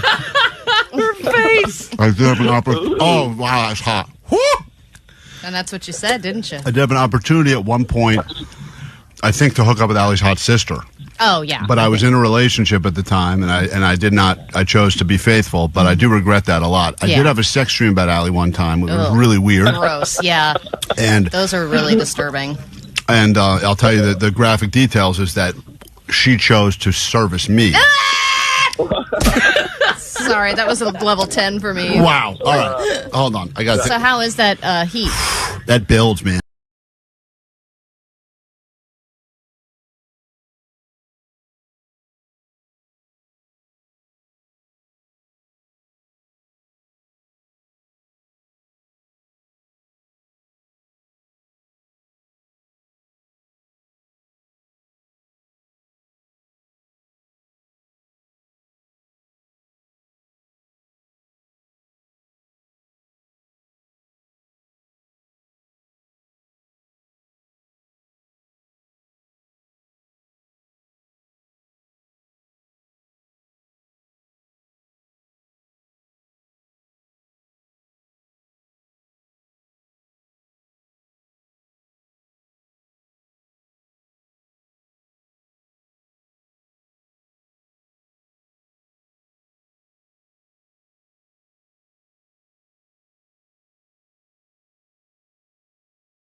Yeah. Oh, look at these. All right, come on. You're okay?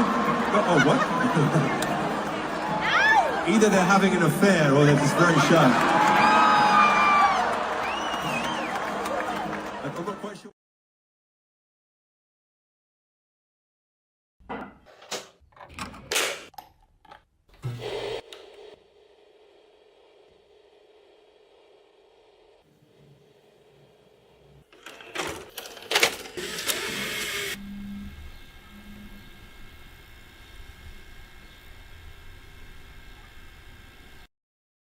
It's cartoon time. The following is best enjoyed on acid. Kevin Klein live. Yes, hi. I'm calling in reference to the casting I heard yesterday. The rude on Dawn. I think it was so rude yesterday. She was calling Dawn regarding red chili pepper hot tickets. I am so upset over this. I'm just about ready to scream. Why would they call her dumb like that so many times on the phone? That was not nice. And then I was just listening to your ad, but I guess that's your favorite word. It sounds like everything you come up with is dumb. Is that part of this radio station? I'm sorry, is this a complaint or a compliment?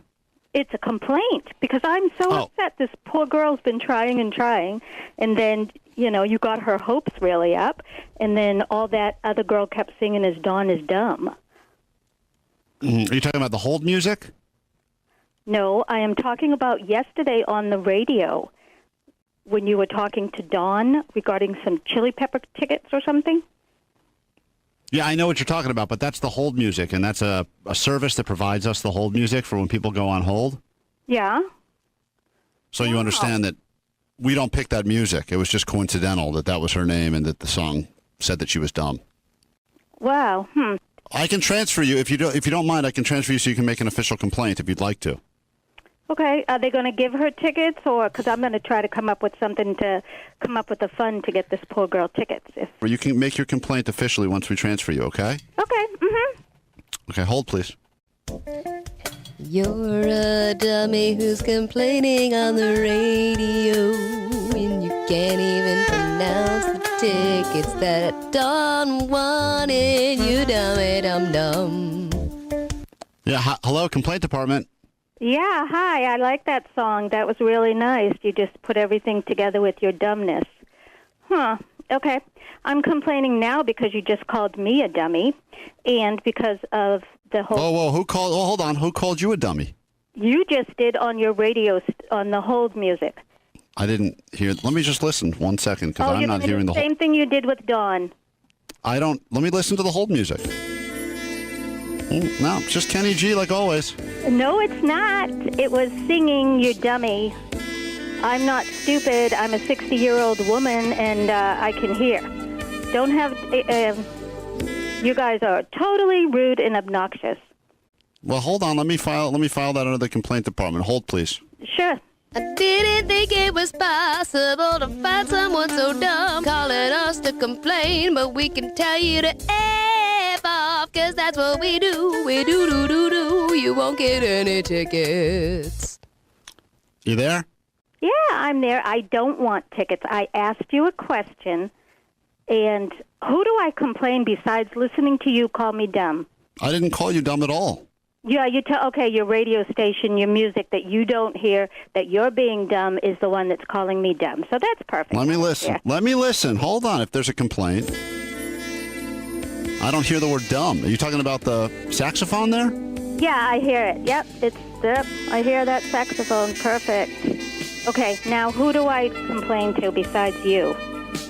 Oh, okay. You want to talk to my boss?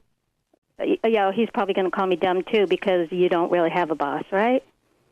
Well, no, I have a boss. Hold on 1 second. I'll transfer you. You don't understand, do you, that we're Evan with you? And we're gonna call you dumb for a long time. You should hang up now. The boss is not picking up his line. I knew that, and I did record your message, so that's fine too. So you know that I did that because I'm really quite dumb, quite an idiot, quite stupid. Anything else? No, don't be so hard on yourself.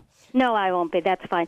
I will find out who to report this to, and we'll see who gets the last laugh. Thank you.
Klein Alley Show. We'll get to Johnny Doesn't Know in just a moment. Johnny's in the studio right now. I was asking Johnny if he's feeling smart today or not, and he couldn't even answer that question. So choose carefully when you have to predict whether or not he'll be right or wrong. You know, yesterday, Nicole Alvarez is gone because she doesn't take vacations very often, but when she does... Oh, she takes them. She takes them hard. And by me not saying she doesn't take it very often, that's me being sarcastic. She apparently is on vacation all the time. She would get very upset if you said that. I know, but it's true. So anyway, Johnny was filling in for her yesterday, and when you were trying to do your first break of the morning, we were still in the studio because we were trying to record the Showtime bonus podcast. Because we were like, oh, great, Nicole's not coming in. We can use the studio. And Johnny, you were not happy that we were, on the studio because you wanted to get on the air, and then you decided that you were going to move us aside and do your first break of the morning. Yeah. And you had a plan, I guess, as to what you wanted to say. You only had, I think 7 seconds in the song to talk. Yeah. We were like, what are you going to do? What are you thinking? And he was like, oh, I think I'm going to say this is Postmaster Johnny on the World Famous. Right.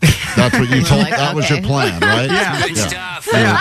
What was the first break supposed to sound like? Because I'm going to play in a second what ended up happening. First break was supposed to literally just be like, KROQ's Postmaster Johnny in for the lovely Nicole Alvarez on the world famous KROQ. Right, and then, you had it timed out all in your head, ready to go. Yeah, said it a million times. Right, yeah. okay. Then what ended up happening is at the last second, Omar, Johnny didn't even see this happen, but Omar swapped out the song that was going to play into Beyonce. Omar can control the system. Into a Beyonce song.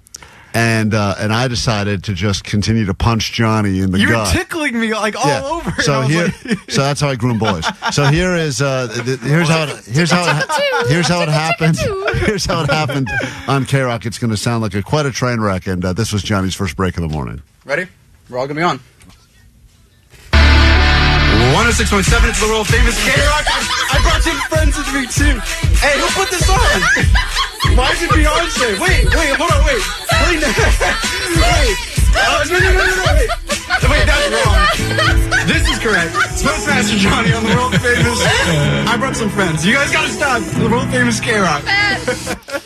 You think Yeah, look at you still trying to get through your line. Still tried to say your line. I brought some friends with me. I brought some friends with me. I brought some friends with Dude, me. can I say, when I drove home, I listened to that. That made me so giddy and so happy because, all you guys were there, and it was just so fun. And I was just like, damn. I was like, I wish I could do this, again. But then later in your break, I guess we were downstairs having a show meeting, and you had a very important job, maybe the most important job you can have as a radio DJ, to world premiere a new song. And I'm sure there were emails about this, right, telling you what was expected? No, I actually got told 3 minutes before it happened. And Okay. It's even more of a dumb reason to not do it. You were told 3 minutes. Yeah. I was told in person? I know.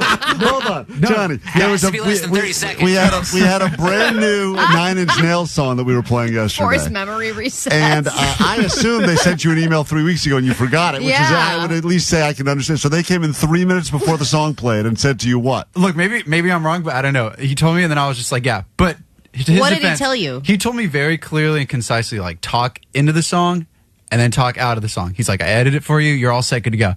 And in my head, I overthought it, and I was like, oh my God. I guarantee you didn't overthink No, anything. I overthought it because immediately I started Googling every single thing I could about 9 Inch Nails that I already didn't know. So you wanted to add a factoid. Yeah, and I was scavenging, okay, I gotta say this, I gotta do that. It's been 4 years since the last single, and then immediately, as soon as the song started, I was like brain fart, and I was like, no. I'm so dead. I'm literally so dead. So you just didn't talk. Nothing happened. Yeah. The song just started playing, and I guess It was a world premiere of a song with no intro, no nothing. Brand new, just played. I was like, you gotta be kidding me, bro. And I heard Johnny was getting scolded. I think Jake said he saw the tail end of Johnny getting scolded yesterday, but apparently it was a real. What did he go? He go in and Thrashing. said, I just told you this. He's like, what is going on? I just told you. He's like, I can't do this for you. Jake was so giddy yesterday. I was like, what's so funny? He's like, I just watched Johnny get a new asshole torn. I was like, really? It's great. I don't know why Jake liked it so much. All right, that all being said, Johnny was not hired here for his brain. Yeah, that's true. But the good news, someone said hearing that Beyonce thing literally made them laugh on the 605 60 exchange. Almost crashed their car yesterday. The greatest. It was the greatest. Let's get into it. It's time for Johnny Doesn't Know. Johnny doesn't know. And I was like, okay. Oh, Johnny doesn't know. I didn't know Vegas was in Nevada for a while. Johnny doesn't know. Johnny doesn't know. Gelato sounds like Jello. Johnny doesn't know. It goes wiggles. All right, these are all questions that are pretty basic, pretty simple, but will Johnny know the answers? You don't need to know. You just need to. You probably will, but you don't need to. You just need to guess, will he or will he not? And everyone who gets theirs right is going to get a Klein Alley Show Tiny Towel. Someone's going to win a grand prize, I think. So here we go. Jonathan El Segundo, you're up first. You ready to go? Oh, yeah, let's go. Let's All get right. it. Hi, Hey, how you doing? Are you ready to lock in early, or you want to hear the question first? let's hear the question. All right, Johnny. Why do things fall when you drop them? Will Johnny know the answer to this, yes or no? Man, I want to say yes, because, we learned that pretty Right. early on in school. Yes. Yeah, I'm going to have faith in this guy. So you're going to Because we say have the yes. same name. Out of the gate, you're going to say yes. I think my I'm kid gonna is say- 3 and knows this. Well, you're going to... All right, Johnny, why do things fall when we drop them? When you drop the ball, for example. When you drop the ball on a world premiere, why did it fall? Why do things fall when you drop them? Because they're heavy, and because there's nothing there to catch it. And it's like, are you trying to get at like what's gravity? Well, there we go. Like the gravity of it, The gravity of what? The situation? or whatever you're dropping. Like, I dropped a hammer, or I dropped a ball, or something. Gravity? Are you looking for gravity? That's what we were looking for. Okay. We're looking for anything to grasp at this point. Looking for some gravity. Johnny, I don't know how you got there. I didn't think you were going to get Gravity. there, but it didn't start strong, but you ended up there. Jonathan, congratulations. You are correct. Johnny did know gravity. I didn't know if he would. I didn't know if he would know the term for gravity. Gravity. All right, moving on, Johnny. The questions get a little bit harder. Not too much harder though. But Johnny's 1 for 1 today. But that's one of those ones where even though he got it right, he kind of feels like he got it wrong. He kind of had to talk it out. Craig on KROQ. Welcome to Johnny Doesn't Know on a Friday morning. You ready for this? Sweet dibbit. Sweet dip. Sweet dibbits. Will Johnny know what type of tree prunes come from? Will Johnny know what type of tree prunes come from? Yes or no, Craig? No. All right, with confidence. Johnny, why don't you tell us what type of tree prunes come from? I'm not even gonna lie. I thought prunes came from the ground. I didn't even know there was a prune tree or anything like that. This guy says you will not know. You thought prunes came from the ground. Now you're learning they come from a tree, and you're going to go ahead and guess they come from a prune tree? Well, also, aren't they all like just bigger raisins? Prunes are bigger raisins. Man, I didn't realize what is a prune. Actually, I've never even Was a seen better question. I've never even seen a prune. Honestly, I've only heard of the juice, right? That like old people use when they're constipated. When they're backed up. Yeah, that's all I know about prunes. I've never seen it at the grocery store. So you think a prune is a big raisin, a bigger raisin? Small, yeah. It's like a bigger, little thicker raisin. Thicker raisin that you can't fit in the box. So that's what they were like, we'll just make juice. We don't have a box big enough. It's not fitting in the Sunmade I'm box. picturing like a giant Sunmade Yeah, box Sunmade. with Yeah, six prunes. Sunmade made raisins. Yeah. Okay. Craig, you said he wouldn't know. That was a wise choice. He is way off, and we're moving very, very far in the wrong direction here. Hold on one second. You ever heard of a plum, Johnny? Is it a a plum? Yes. Yeah, I know what a plum. A plum becomes a prune, so prunes technically come from a plum tree. Like after they grow, or like they're dead? It's a dried out plum. Becomes a prune. like beef jerky. Like beef exactly. jerky. Okay. There we go. Dried Beautifully out. said. Like a raisin. Like a raisin, yeah. Do you know what raisins used to be? I don't know, but they look like shriveled fingers, though.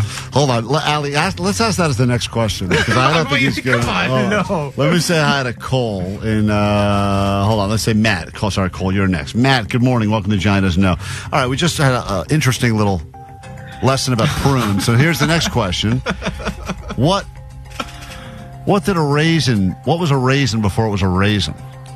Will Johnny know this? There's no way. Okay.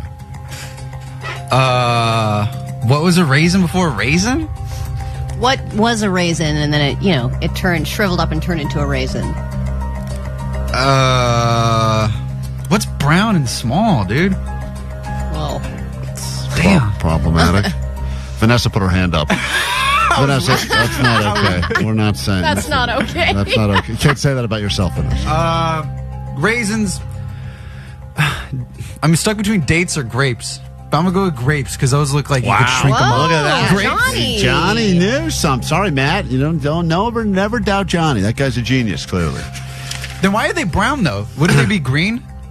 Well, when they're shriveled, they kind of And then they change do color a have little. those green raisins, too. There are those ones. Oh, those ones are the worst. Yeah, they are the worst. Ugh. Then every once in a while you find one of those fancy gold The raisins. gold And you're like, ones. whoa, where did this come from? Yeah. I don't know how they make those. God's I'd be raisins. stumped. All right, here we go. Johnny, you're doing okay today. All right. Not really, though. This is going to be, I think we have time for two more. Which singing voice is the highest pitch called? Will Johnny know this, yes or no? And we said Cole would get a shot. So, Cole, you're up. It's Johnny doesn't know. Which singing voice is the highest pitch? Will Johnny know this, yes or no? Cole. Sweet dibs. Good morning, net bangers. I'm going to say these are some rough questions for Johnny this morning, so no. Okay, he's locking in on no. Johnny does know about music, though. He does know about music. So Johnny says you will not know which pitch is the highest. Yeah, that's the falsetto, because that was the toughest thing I couldn't sing when I was in a band. It's like going, well, I'm interested in what question you're really asking, Klein. Are you asking for the group? No, I'm asking for the name of the pitch. Like the type of singer? Right, exactly. Like the Bee Gees? Like how they sing Staying Alive? No. No, I'm not asking for the name of a band. You're not talking about the part of your voice. You're talking about what is the type of singer called. Exactly, yes. The type of singer? Yeah. Well, damn, that just made it harder. Right. I had the right answer. No? A falsetto. I mean, that in the sense of, what you're describing is correct, but that's not what he's looking for. Klein question. Hold on. Which singing voice is the highest pitch called? Not alto, not tenor, not timbre. Altoid. Alto. Altoid is a mint. Wow, that's a toughie. I don't know. You just said a bunch of other ones. Falsetto, alter, tenor, alter. Baritone. No, not alter. Alto. A-L-T-O. Alto. Baritone is the deep one, though. Right. Yeah, but you're answering everything other than the actual question. This guy says What's you will. the top you one? Will You just know. said all the other ones. God dang. I don't know this one. All right, Johnny Whoa. doesn't know. You're Johnny looking at doesn't me know. like, why don't I know this? But you know it, though, right? Yes. Of course, everyone does. Falsetto. Very easy question. This is technically a Acapella? third grade level question. Acapella? Cole, congratulations. Cole's just laughing in the back. Wait, what is it? Hold on. There was a TV show with the same name? Three's Company. Three's there Company. you go. You got It's it. the baritone, tenors, altos, Nailed and it. Three's Company. You nailed it. That's for the high pitch. Wait, who? Now it's going to kill me because I don't know. Starts with an S. Sousaphone. Wait. Sousaphone? Please, can you... Allison, Is tell that me. from a Dr. Seuss book? Soprano. Yeah, there you go. Soprano. Are you kidding me? Cole, hold on one second. You could have said it was the greatest TV show ever. You haven't even seen it, probably. Yeah, I haven't. So why would I say that to you? And then I would have said not the Sopranos. Allie, we gotta go. We got so many more questions here, but I feel bad for everyone else. All right. It was a sausage fest of contestants Real this was. morning. Usually the baddies come out, but they couldn't even get through Everyone today. else wants to tickle Johnny. All I right, get we're it. going with Jonathan. Hey, Jonathan, congratulations. A tiny towel is yours, plus some other stuff as well. Hang tight. Johnny, once again proven why you are here. Oh, thank you. And we're exhausted once again. Real brains of the operation. A little Postmaster Johnny KROQ.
Alley Show. Mark, you're on the air. What's up? Hey, guys, Sweet Dips. Sweet Dips, what's up? Just wanted to find out how you're doing on your 250-page book bet, Klein. Okay, well, let me just start by saying reading is not for everyone. And I have not made a lot of progress. It's all part of the summer bucket list. Summer bucket list. And the answer to your question is I'm still where I was last time, which is around page 30. It's hard for me to pick up steam again, but I have to get through it. That's because you chose a bad book. No, I chose What book did he choose? It's about how to get rich. I thought it was like, to be honest, when I didn't even read the back cover when I bought the book. I thought it was about. You don't read anything. No, I thought it was about like scams and stuff, and it's apparently about like wise investments. Yeah, and that's like real so boring. dry. That's why I chose a book that is. I don't care if it's good or not. I just want it to be a page turner. I just want it to be a fast read. I guess I thought I was buying a book on like how to get rich quick, like how to get rich quick schemes at work, and instead it's all about like you should have invested when you were 23 in a Roth IRA, and I can't even get through it. Those books not only are so dry and hard to get through, they're actually very stressful. Because you start thinking about all the things you haven't done. Mark, I am gonna read it or another one. We have until what? When are we doing the summer bucket list? Until Labor Day? Right? We have until Labor Day, I think. Wow, I'll get to. time. I know. Thank you. I think you should switch it out. I may have to swap books. I think you should swap books. There's But gotta be I think some- there needs to be a cutoff date to swap books. Well, I don't think it should be a cutoff date. He can start over did whenever he wants. any of you guys finish your book yet? I'm halfway I through did. my book. You finished yours, Omar? Oh yeah, mine was very interesting. It was the autobiography of Grandmaster Flash, and that guy went through some stuff. It was crazy. Let me borrow Couldn't that put book. it down. Let me borrow it. Let me borrow it? Does it look like it's been read? Can we read the same book? Or Jake, are you reading a book? Yeah, I'm reading a book. Which is yours? Player Piano by Kurt Vonnegut. Oh, wow. Okay. That Dense. sounds made up. No, it's real. But I also think what I wanted to bring up was that somebody sent me an article the other day about how NPR covered in depth about how listening to a book is the exact same thing as reading. No, you cannot do that. It's Allie. We've already made it clear, and I know NPR. NPR. Who cares? They're about to run out of funding. So who cares? You're right. They're going to run out of funding. I don't care about them anymore. Listen, Omar made it very clear with this whole summer bucket list challenge thing. We have to do all the things, and one of the things you love to do because you like to come across like you're some weird learned person. You like to go around and say, "I read the Dave Grohl thing." And we're like, "You didn't read it. You listened to it." He read it to me. That's even better than reading the paper. What are you, a baby? Yeah, it's like a bedtime story. So I know, it's great, and that's when I have reading. I have an hour commute home. This is my time where I actually get to get things. If I read a book, I really only have 10 minutes to actually sit down and read a physical book. Read it while you drive. Well, that's a challenge. Yeah, there you go. That's fun. I knocked another thing off the list. I did a DIY project. What did you do? I replaced the pull-down faucet in my kitchen sink. I don't think Omar would even accept that. No, that's a process, dude. I've done that too. No, you have to go in there underneath the sink, unscrew everything. No, when you have to turn the water off, it's DIY. I thought DIY on the summer bucket list. I believe the DIY project had to be like a project that you decided to tackle not out of necessity, but out of like I did it myself. You did it because you had to, because your sink was broken. No, but I didn't hire someone to do it. I troubleshooted it myself, and I had to figure out what type of sink I had bought, which I never bought the sink in the first place, so I didn't know what kind it was. I had to go to Amazon. I had to look at Reddit threads. I eventually bought a hose. I had to return that hose, get a different hose. If you want to join in on this bucket list, here's all the things we're supposed to do between now and Labor Day. Go on a road trip for at least 6 hours. Yeah. I did that. You guys both get a point on that? Yeah, I did. I did 8 hours. I went to Utah. Can I ask you guys, when I rode the horses, I swear to you, it was probably about 6 hours I was on that horse. I'm not kidding. Were you on a road? I was on a path, like a path. And then you stopped and had breakfast. Yeah. Okay. Not a road, though. You can do that on a road trip. And you were on your phone the whole time, they said. These aren't rules about a road trip, Allie. What are you talking about? I wasn't. Yeah, we had to be on a road. A road. We crossed a road at one point. Jake. Doesn't count. Next. Do something you've never done before. I did that. I'm a zip-lining guy now. Yeah, he's a zipper. Right, he's a big zipper. Read a book, no listening, 250 pages plus. You have to go skinny dipping. I did it. I did that, actually. You did? Yeah, I did skinny dipping. In your own pool? Nope, not my own. I didn't think that would count. Why wouldn't it? In the jungle. In Mexico, in the jungle. So you went in like a hot tub or something? No, it's a pool, like a plunge pool sort of thing. But naked, people could have seen me. And then I told my wife to get in naked, and she said, "That's gross. Put a towel on." Oh, okay. DIY project. Did that? Yep. Wow, Omar's going to win this already. Visit a landmark. Did that? Are we taking a bus to that sandwich place that's shutting down? Yeah, Jay's going to take us on a bus. We're not gonna. the same. Yeah, no. Oh, that's a road trip and a thing. It is an actual landmark. We're doing it. Omar, it got landmark status. Bucket list. We're eating French dips. Drunk by noon. Community service. Oh, You know what? I got drunk by noon this week. I checked that off because we took shots with Sublime. Oh, you weren't not you were drunk. drunk for one I shot took of tequila? 2 shots with Eric. So you weren't drunk. He was drunk. You were not. I was drunk because I hadn't eaten my breakfast yet. You weren't drunk, Allie. You weren't. I was feeling it. Can't do that. drunk. Sex in public? Anyone do that yet? No, I told Katie about that one, and she was like, "So would a bathroom in a public place count?" I think so. And I said, "I think so." So Yeah. I think that's what we're planning. Okay. I think I did. You had sex in public, Omar? Does a hotel terrace, one of those balconies count? Oh, outside the terrace? Or Yeah, at night. Yeah, at night. Yeah, it was outside. What was the other rooms could have seen? Oh, yeah. But it was like at one of the resort places. So the kids sleeping inside? Oh, yeah, they were like way far away, yeah. That's why we decided to on the take it balcony? outdoors. I think that counts. Boom. Huh, I think that does count. Check. Omar's going to win this whole stupid thing. Well, he's the one who made the dumb list. Yeah. Might be not having sex. Check. Extra time. Naps, parking meters, massages. Bad extra time. Zoom calls, airports, and Q&As. Klein Alley Show Extra Time? You be the judge. We're live till 11 a.m. all summer long. KROQ. Alabama Shake.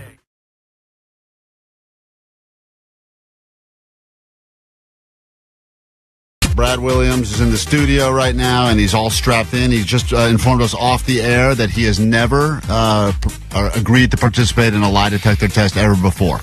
I just want my lawyer to hear that. Should I call your wife, or would you like to call your wife to No, have her because ask? she's already on her way over. Oh, okay. As soon as she heard Brad's hooked up to a lie detector machine, she left the kid, left the dogs, and she's on her way over here right now. And she could kick your ass in 5 seconds flat. Darn right. Just so you know, because you've never met John before, this is John Grogan. This guy is at Lie Detector Guys on Instagram. He will go to your house if you think there's if affairs happening. He will go ahead and get to the bottom of that. He claims, by the way, certifiedpolygraph.com. He doesn't need to earn his plugs. We give them to him for free. But John, thanks for being back here. Mr. Energy. If you could just talk into the microphone. The charisma is oozing off of John. Can you get in the microphone so people know you're here and just say something? John's playing it cool because he knows that I have a crush on him, right, John? True. That's a fact right there. John, are you boned up a little bit, or? Yeah, no, He's nodding. Okay. You can see all these on the YouTube live Yeah, I stream. recommend you check us out on YouTube now because John's not going to say a lot of words. Tons of radio experience with this guy. This guy's crushing. Awesome. He slays. All right, Brad, so here's what's going to happen. We have 10 questions here about things we've always wanted to know from you. And these are going to get personal, but also these are going to be about the previously working relationship we once had. Yes. And why that ended, because we never really got answers. And every time you agree to answer a question, you will get to plug one of your upcoming shows or products. Love it. Or whatever other podcasts, or I don't even know what you're into these days. You're very popular. Yes. But keep in mind, if you refuse to answer a question, then John will stare at you with that crazy dead eye stare. That's the worst thing about it. I know. It is intimidating. But I think that's why he makes it he's such a good lie detector guy, because just his presence can make you a little nervous or bring your baseline to like, well, I better not lie because this guy will definitely catch me. John to me is like when you walk past the drug sniffing dog at the airport and you don't have any drugs, but you're like, I'm pretty sure I have drugs. The way the dog's looking at me, I'm pretty sure I have drugs. Why is he sniffing like that? It's going to bark. I've done drugs before. It's going to pick up on it. So any lie you've even thought about telling, John will tell you. John, what percentage accurate is this test? Almost 100. Almost 100% accurate. Almost 100. All right. Get ready for this. Allie, whenever you're ready, we can officially kick off the intro for some Lie Day Friday. So here we go. It's an official Lie Day Friday with Brad Williams, and it starts right now. You sit on a throne of lies. Why is it lie after lie after lie? The only thing I know for sure is you're a goddamn liar. It's a lie. You're a parasite of lies, and I am your worst enemy. Friday, Friday, Lie Brad is on the machine. John, do you need to ask a tester question, or you want me to do that from my end? We'll have you do that. Okay. Hold on. Let me get... There we go. Here we go. Brad, you claim that you do not like St. Paddy's Day. Correct. Is that true, or do you just do that for comedy? Oh, I just do that for comedy. I like getting you have no problem. Actually, it's fine. It's totally fine. It's a fine holiday. We're gonna break down all of Brad's jokes from every single one of his specials. You're gonna find out exactly. Just Brad stands for nothing. Did you really yell Hadouken at a guy that cut off your mom in traffic? Wait, so this is a serious question, Brad. What is your current height? 4'4", 52 inches. Okay. John, is it calibrated? It's calibrated. Okay. That's fast. There we go. Calibrates quickly. That's terrifying. All right, John. Brad, I'm going to ask you these questions, and then John's going to keep track of your answers. Then we'll go through and see which ones you told the truth about. Are you ready to go? Ready to go. All right, question 1. Brad Williams, do you ever take advantage of your height in times when you shouldn't, but you do anyway? Yes. Do you have an example of that? I have a handicap parking placard. and you don't really need it. No. Okay. Look at me. I can walk. The government says I'm handicapped, but I'm not really handicapped. Question So yes. 2. And you get to best seating at every concert. Probably, 1,000%. Oh my god! I just saw Brad. He was at the Disturbed show, I think, recently. I was. And Great show. He had better seats than the band. Yeah. He was They're like, whoa, sorry, man. Go ahead. closer than David Draymond. Funny, Brad writes, I am down with the sickness. My sickness is dwarfism. So funny. All right, question 2. John Grogan's here. You can see this all happening live on YouTube right now. KROQ's YouTube. Brad Williams in the hot seat, strapped in. He's got the probes all over his body. I do. Brad, have you ever stolen a joke? Knowingly stolen a joke? Yes. Whoa. In my 3rd time on stage, there's a wonderful comedian. He's still doing it. His name is Johnny Sanchez, and he had a great Comedy Central Presents. And it was my 3rd time on stage. So I was like, yeah, I could do that. That sounds really great. And I did. I later told Johnny about it once I had stopped doing the joke. Right. And we had a good laugh. But I think he laughed uncomfortably. I think he was like, you what? Yeah, that doesn't go well. But that still happens frequently, doesn't it? Not for you, but like in the stand-up comedy world. No. But in the comedy community, yeah, it's still like it's weird. You could always tell what comedian is really breaking by what the younger comedians are imitating. So like there was a time when every young comedian was like Dane Cook, and there's a time when everyone was like Anthony Jeselnik, and now everyone's trying to be Rogan. So it's really interesting seeing how that like personality bleeds into it. Everyone's trying to be Rogan. Everyone's trying. What a time to be alive. A lot of people are trying to riff like Rife. That's the big one. I want to too. have boob sweat like Joe Rogan. Yeah. All right, here we go. Question 3. Brad, you used to work with Allie and I, and then you quit. Yes. Did you leave our radio show together for your own comedy career, or because you found Allie to be an unfunny lesbo? Hey.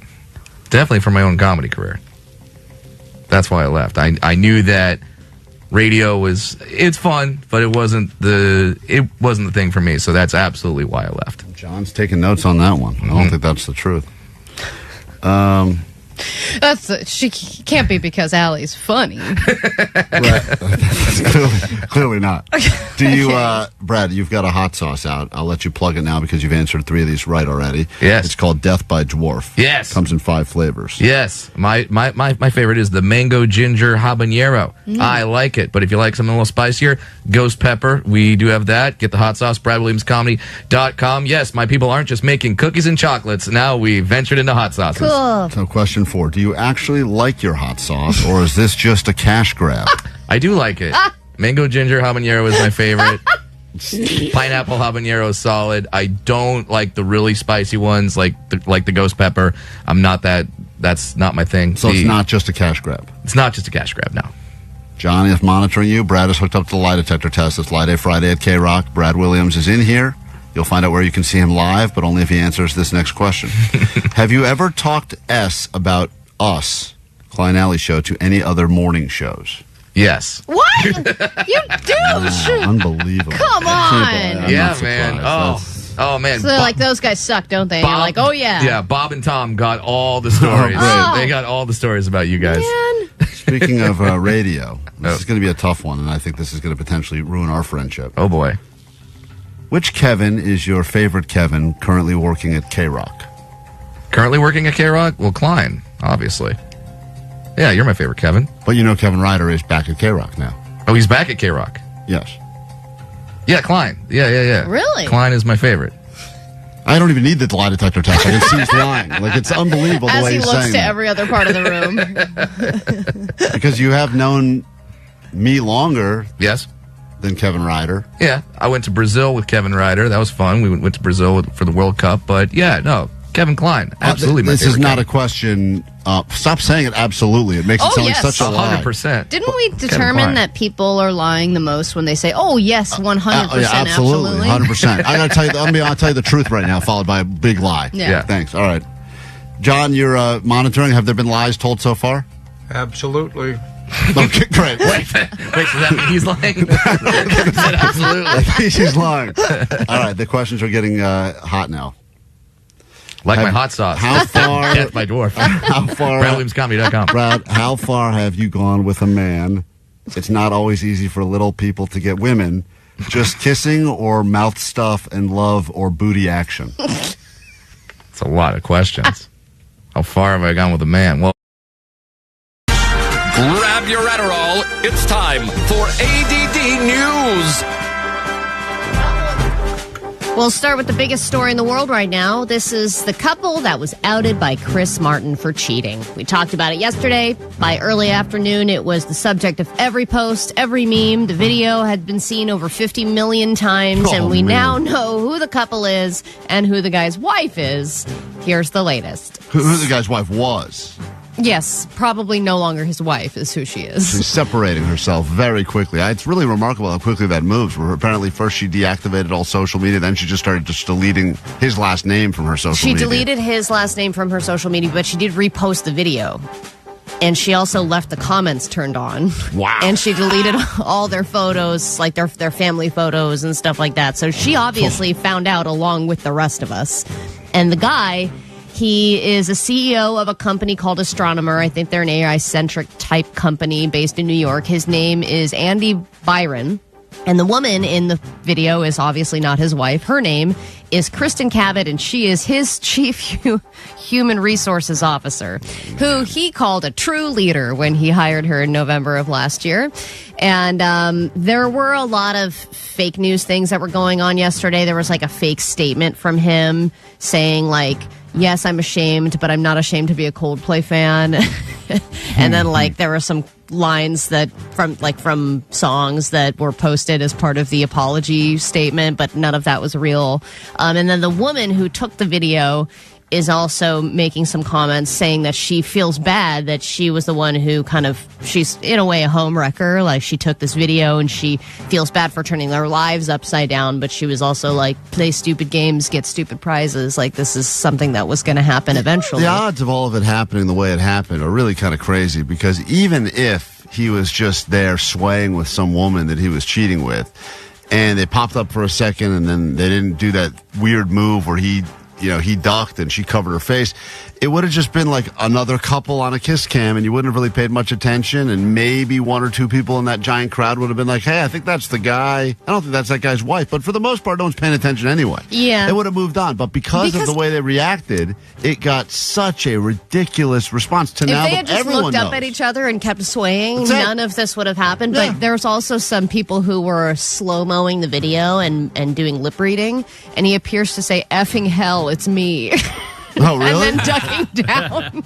And then her, before she covers her face and mouth, says, this is awkward.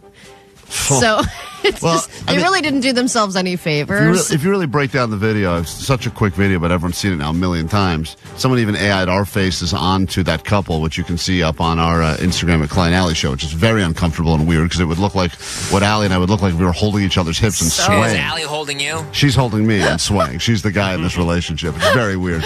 But the whole thing is, so there's the friend who's next to the couple that clearly knows what's going on. Yeah, like you can see in her she reaction. has this face where she's like, Oh man, they just got caught cheating on the Jumbotron. But like, I don't think most people would have known. Of course, it's not a good look for a variety of reasons. Also, it's not a good look for the company. It's not a good look for either of them. I mean, I don't think, as far as I know, she's with anybody. So I don't know I don't think both of them are cheating. But it appears that, I mean, I would imagine that the next thing is that he's going to step down, and there's probably going to be a lot of fallout from this within the company. And probably Chris Martin feels bad because even though he was referencing it later in the show, though, right? Like he was picking up couples and being like, "You two, are you?"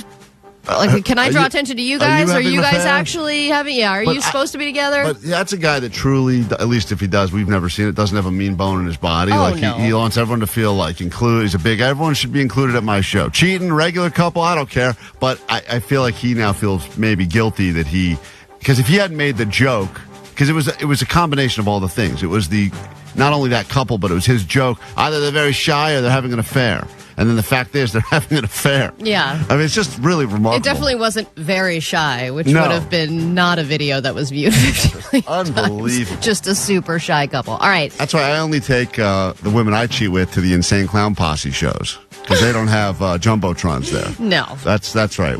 I'm not a cheater, but I could only imagine that better cheaters do a better job of not having such a massive reaction. Because I would think you want to play it cool. Yeah. I mean, when it happens in the moment, though, you can't really control your reaction, obviously. Yeah, apparently. It was just an OF moment, and now it's going to be a part of their history forever. All right. There was a mom and her 9-year-old kid, and they got lost in the mountains because they had a GPS that failed them, and then before they knew it, they were in the forest and had no way to get out, which I already feel like is a weird situation, but they were able to get rescued after being stranded for more than 24 hours due to a scout whistle and handwritten notes.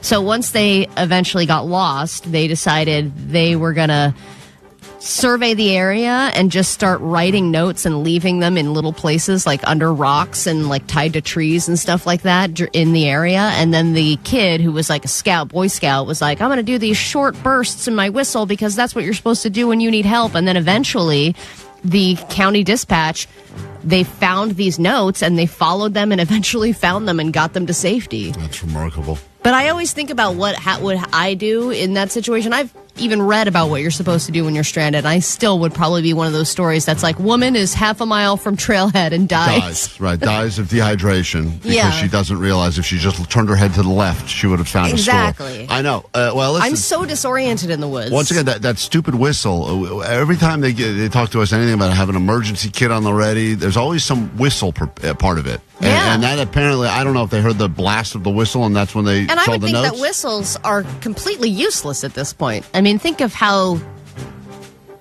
antiquated that is. Like, whistles really are just for referees at this point. No one's really walking around with oh, thank God I have this whistle. Nobody's thinking to take that anywhere with them. No, never. And this whistle doesn't And who help has you at all. paper and a pen? Nothing. It's really remarkable they survived. It's a nice good news roundup, Allie, out of the gate. You got the Coldplay story, and you get this nice Boy Scout whose life was saved. Usually it ends in tragedy. I know, and I am going to give you a good airplane story as well, because yesterday we learned that Avello was pulling out of Burbank, but we have a new cheap airline. This is a reverse mush as well, Klein. We talked about Breeze Airways, and that was Johnny's first flight, and they will be a part of the West Coast expansion, and they're going to be the new low-cost carrier to Burbank Airport now that Avello's leaving. All right. So you will have a cheapo option at Burbank Airport. 106.7 KROQ FM in HD Pasadena, Los Angeles, Orange County. This is the world famous KROQ. Summer hours, summer Fridays. Good morning. It's KROQ. We are Klein Alley Show. Not normally on now, but we are today because why the hell not? And Summer hours, baby. you guys didn't ask for them.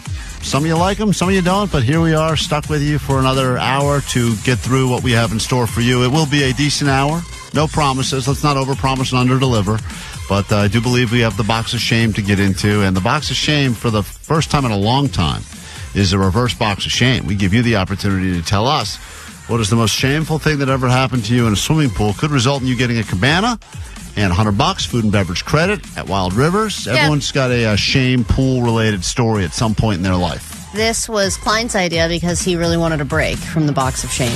It seems like it's just been nonstop. Klein did this. Klein did It's like, that. hey guys, why don't we turn it on the listeners and hear from them? Okay. And sadly, one of my most embarrassing moments of my entire life actually did happen in a pool, which I'll probably end up sharing with you anyway. So we'll get into that coming up later this hour. Could result in you having a epic time at Wild Rivers. That's to look forward to. Of course, we'll get to your weekend anthem, the weekend song at some point as well. And if you need us, 800-520-1067 to call, to chat, to interact. Lots of ways as we get into the complete hour we have in store for you. Summer hours start now on KROQ.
Perhaps you were born and raised right here in Southern California, or maybe you moved here chasing a dream, which is exactly what happened to our very own Jake the Nerd. Got in his car from Washington State, drove down here, the exact same car he's still driving now.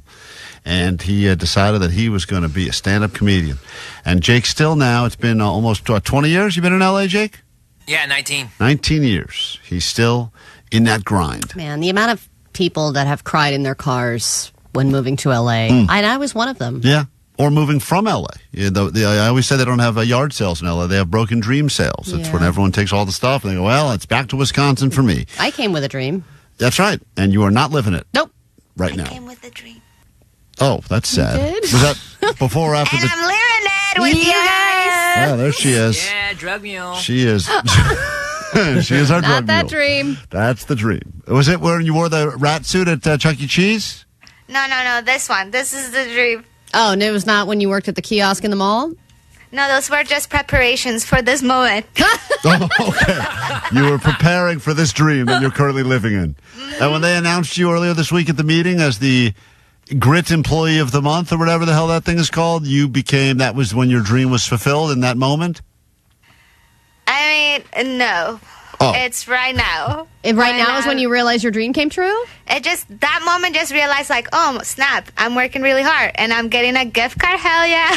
That's right. And I a think parking everyone's spot. dream is just to get a $100 gift I card. was so mad this Let's morning. use it to get you a trophy. I pulled in and Vanessa... She took her spot. Took her own Yeah, parking spot. because you guys wouldn't stop talking about it, and I was like, fine, I'll park here. So annoyed. I know. She It kind of earned screwed up my whole plan. Now I I know. park next to Jake. Yeah, well, Allie stole my spot. I had a great spot for a while, then Allie stole it because it wasn't... It was a great spot. I'm going to get a can of spray paint and write my name in it.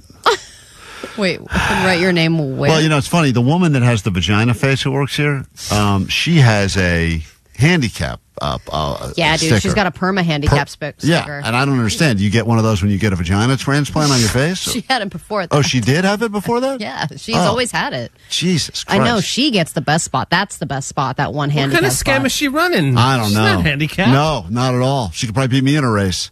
Right. She definitely could. She's very athletic. I don't know why. She probably knows somebody who works for the people that like divvy those out. She knows a lot. She's got a lot of connections. Or it's a mental thing. A mental handicap? She's mentally handicapped? Possible. I don't think so.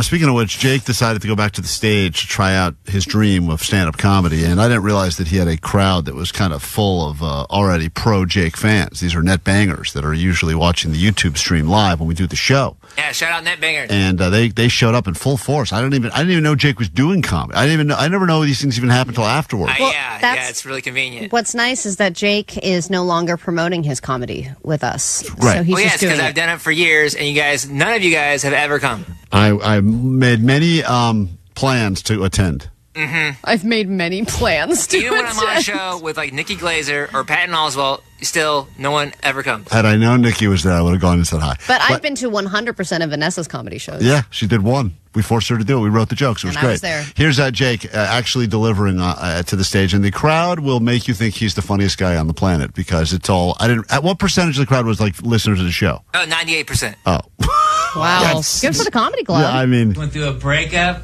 I broke up with my girlfriend because she dumped me. And that sucked because we lived together, this was a big thing. I had to move out. I had to buy a bunch of stuff I didn't have anymore. Like I had to buy a bunch of stuff for the bathroom and kitchen and stuff. I bought a toaster, and they tried to get me to buy a warranty for the toaster. I'm like, I don't need a warranty for a toaster. I only need it for one bath. Another suicide note? Oh, man, this is dark. Well, you're commenting on your set pretty early. yeah. This is halfway through the set. Oh, okay. Oh, that is. Where's the? This is the new stuff. I wanted to give you the new stuff. Oh no! I want to hear the class. I want to hear the whole thing. He said this joke on the show. I can't. I remember because it was really funny on the show. I'm glad you worked it in. Yeah, you should. So you that's said good. you tested that out with us here, and then you decided to bring that into your act. Yeah, this is all the new stuff. Can I ask you? I don't want to break down the joke because it won't be as funny, but did they really ask you if you wanted Needed to a buy warranty? a warranty on a toaster, or is this all just kind Setup. of for the sake of comedy? That's just a joke, man. Okay. Because I couldn't imagine, like, Are you interested in the warranty? Or you're just... I'll go buy a toaster after the show today to prove to you that they're not going to ask you if you want a warranty. You know on it. what? I'll go on Amazon right now. I bet they ask me if I want a warranty. Are you going to type in response? No, it's only for one bath? Or... Yeah, I want to see that and see if they connect me to Ask like a Rufus mental or whatever the AI tool is. All right, well, look, we don't have time to get to any more of the jokes now. We got to take a break. Aw. But it was a killer set. Jake. Apparently, it went really well. Jake Good for you. is best, and all the netbangers texted already to say they were there no matter what we said to try to disparage your accomplishments. It was a fantastic night. Yeah, it was a lot of fun. 208 said, Klein, this is Cripple Cody, and I will sell you my permanent parking placard. I'm not gonna do stolen valor. Klein, you got it. This I'll is do it. Cripple Cody's offering it to you. That's That's probably how these people get these permanent placards. They're not. I know most people that have You park in handicapped spots anyway. No, when you're I not do. No, I supposed do to. not. Yes, No, you do all the time. First of all, that what you're saying is so wrong right now. I want to make this very clear. Name the curbs that you've parked at recently: blue, white, red. I park yellow. in yellow curbs sometimes when I am loading takeout food into my car. That I will then be loading again. Have you not left Sounds like a load. your car in a loading zone for an extended period because you thought to yourself... That's not handicapped, Allie. That's loading. No, that's a different time. You also parked in a handicapped spot in more than one occasion. One time I had a bathroom emergency, which I think made me handicapped in the moment. And you were going to explain that? No, but I had no choice. It was crap myself in my car. Have you not broken every parking rule that there is in Los Angeles? Yes, but most of the rules are stupid. Well, that's because you think you're above the rules. I think that we're all above the rules. You were the first to park in this spot in the parking lot because there was a reserved sign on that. There is a reserved sign on that spot. Well, Allie, you're a stupid rule follower, and someone spray painted reserved. Because rules exist for a reason. Oh, you're such a... What about the loaders? The true loaders out there. Listen. Hey, we had time for jokes. No, we didn't have time for jokes. Shut up. Stay out of this game. Few have done more for rock music than the Vans Warped Tour, to say the least. Returning to celebrate its 30-year legacy. Warped Tour has always been like a home for us. Just cool to see it again. Vans Warped Tour is making a triumphant return. Serving as a vital launch pad for some of rock's biggest bands to this day. The Vans Warped Tour is back. That's when things got out of control. One of only 3 stops, July 26th and 27th in Long Beach. Listen to K-Rock at 9, noon, 3, and 6 to win a pair of 2-day passes to see Sublime and over 100 bands. I'll do anything I can the wrong way. Frustration, domination. Gonna be a boy band down. Move along. Score tickets and instantly get on the standby boarding list for K-Rock Road Trip USA Stop 2. Fear, Loathing, and Sublime in Vegas. Vegas, baby, Vegas! Is what I got. It's on the streets of Miami. Hey, it's Jacob Noel of Sublime. Keep listening to K-Rock. Keep listening for your chance to win. K-Rock. Courtesy of Vans Warped Tour and AEG presents.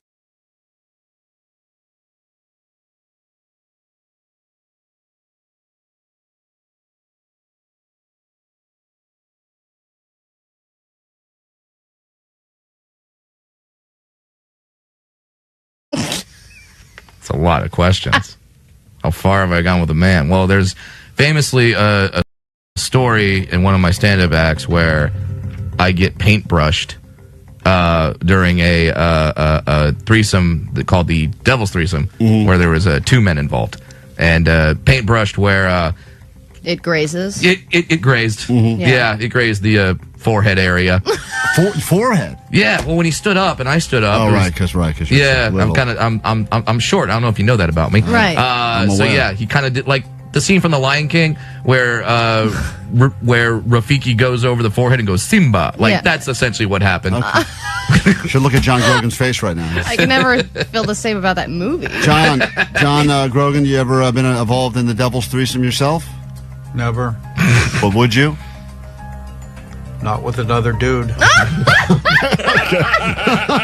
Hey, man, it's almost Pride Month. All right. Come on. Hey, Brad is very inclusive. All right, here we go. Next question for Brad Williams. We're almost at the end of this. Do you give Allie and I credit for you finding the woman who is now your wife? Yes. But not publicly you don't, because I don't hear you ever tell the story with us involved at all. I give you credit, and when I'm doing the jokes, and I say I was on a very popular morning radio show. And that was us. I didn't think that was San us. Francisco. That's a lot. Machine's about to blow up now. Kevin Klein live. Right. Yeah, you might know him from his stints doing radio in San Diego, right? That happened. Right. Yep. No. Let's not bring that up. And you went there. Do you think your best friend Adam Ray is funny, or is his Dr. Phil thing a little hacky? No, Adam's great. Adam's very funny. So he didn't say absolutely that time, so It's he probably interesting told to the see truth. how Brad's voice changes. Yeah. No, he's very funny. No, he's. I think it's weird when. No, I love my hot sauce. I think when I tell the truth, I try to make sure I don't have any voice inflection whatsoever. No, Kevin Klein is my favorite. Yeah, it's like when you ask someone, "Hey, did you like that gift I gave you?" and their voice goes 9 octaves higher. Yeah, I love it. Yeah, you did the opposite. It goes lower. It goes lower. Brad's been answering a lot of these questions, so I'm going to let you know that you can see him in Anaheim City National Grove of Anaheim, happening on July 18th, a Friday night show, a local show for Brad. He's an OC boy. Mm-hmm. I recommend you go and check him out there. He crushes always, but especially when he's doing the hometown shows. And your next question. This is the final one. This is Might the have one to bring the lie detector test. This was a fun bit. Do you wish You're gonna steal this? Yeah. You've had a lot of success now as a dwarf comedian. Mm-hmm. Do you wish that you were normal sized? If you could be normal sized, do you wish that, or do you not, knowing what you know now? Knowing. No, I don't wish I was normal size. You do not wish that? No. It's the title of your next tour. Yeah, I'd have to write actual jokes then. This is a great life. I don't know if you know this. I'm glad you bring that up, because this is the last question. Do you think your little person material is getting a little stale at this point? Should you venture into jokes not about your height? Yes. All right. When we come back, nothing if not self-aware. John, were there more than a few lies told just then? There's a couple. Okay. Requests from the 818 to get you into your banger bus. Holiday weekend is finally here. Little heads will roll from Yeah Yeah Yeahs on KROQ. And then heads will roll as we get the results of the Lie Day Friday lie detector next on KROQ. Klein, Alley, Show! Mornings on KROQ 106.7 KROQ. Right now, Brad Williams is in the studio. We're about to get the results of his Lie Day Friday lie detector test. We're also streaming on YouTube. And I will give Brad another plug because he did answer all of the questions. He didn't refuse to answer any questions, so thank you in advance for that. You can go to Thousand Oaks, California. Hey, look at that. my neck of the woods. August 2nd. You can see Brad right there at the Fred Cavley Theater. Yes, sir. So go see Brad there, bradwilliamscomedy.com for tour dates, hot sauces, tickets, and merch, and so much more. And John Grogan is our lie detector guy in studio, about to read the results. He's at Lie Detector Guys and certifiedpolygraph.com. A lot of fun to have at any parties or potentially more Memorial Day barbecues, I would imagine. All right. By the way, during that entire So song, that's the lie detector stuff. John has not cracked a smile. He has not laughed. He is Those were banger tracks, and he's not even doing a little shoulder shrug. Nothing. He doesn't No, but he care. loves music, don't you, John?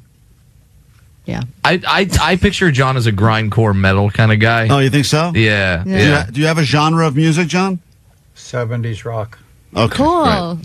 Big fan of ABBA. A man of mystery. All right, get close to that mic. Here we go. We're going to find out. Brad, are you concerned at all as we read you the results of the lie detector test you just took? I was concerned the moment he hooked that thing up to me. That is nerve-wracking. You can be assured 1,000,000 times that there will be no bad questions or anything like that, but now you're at a lie detector test. You're scared out of your mind. All right, whenever you're ready, John, let's take Brad through his answers and see just how honest he was.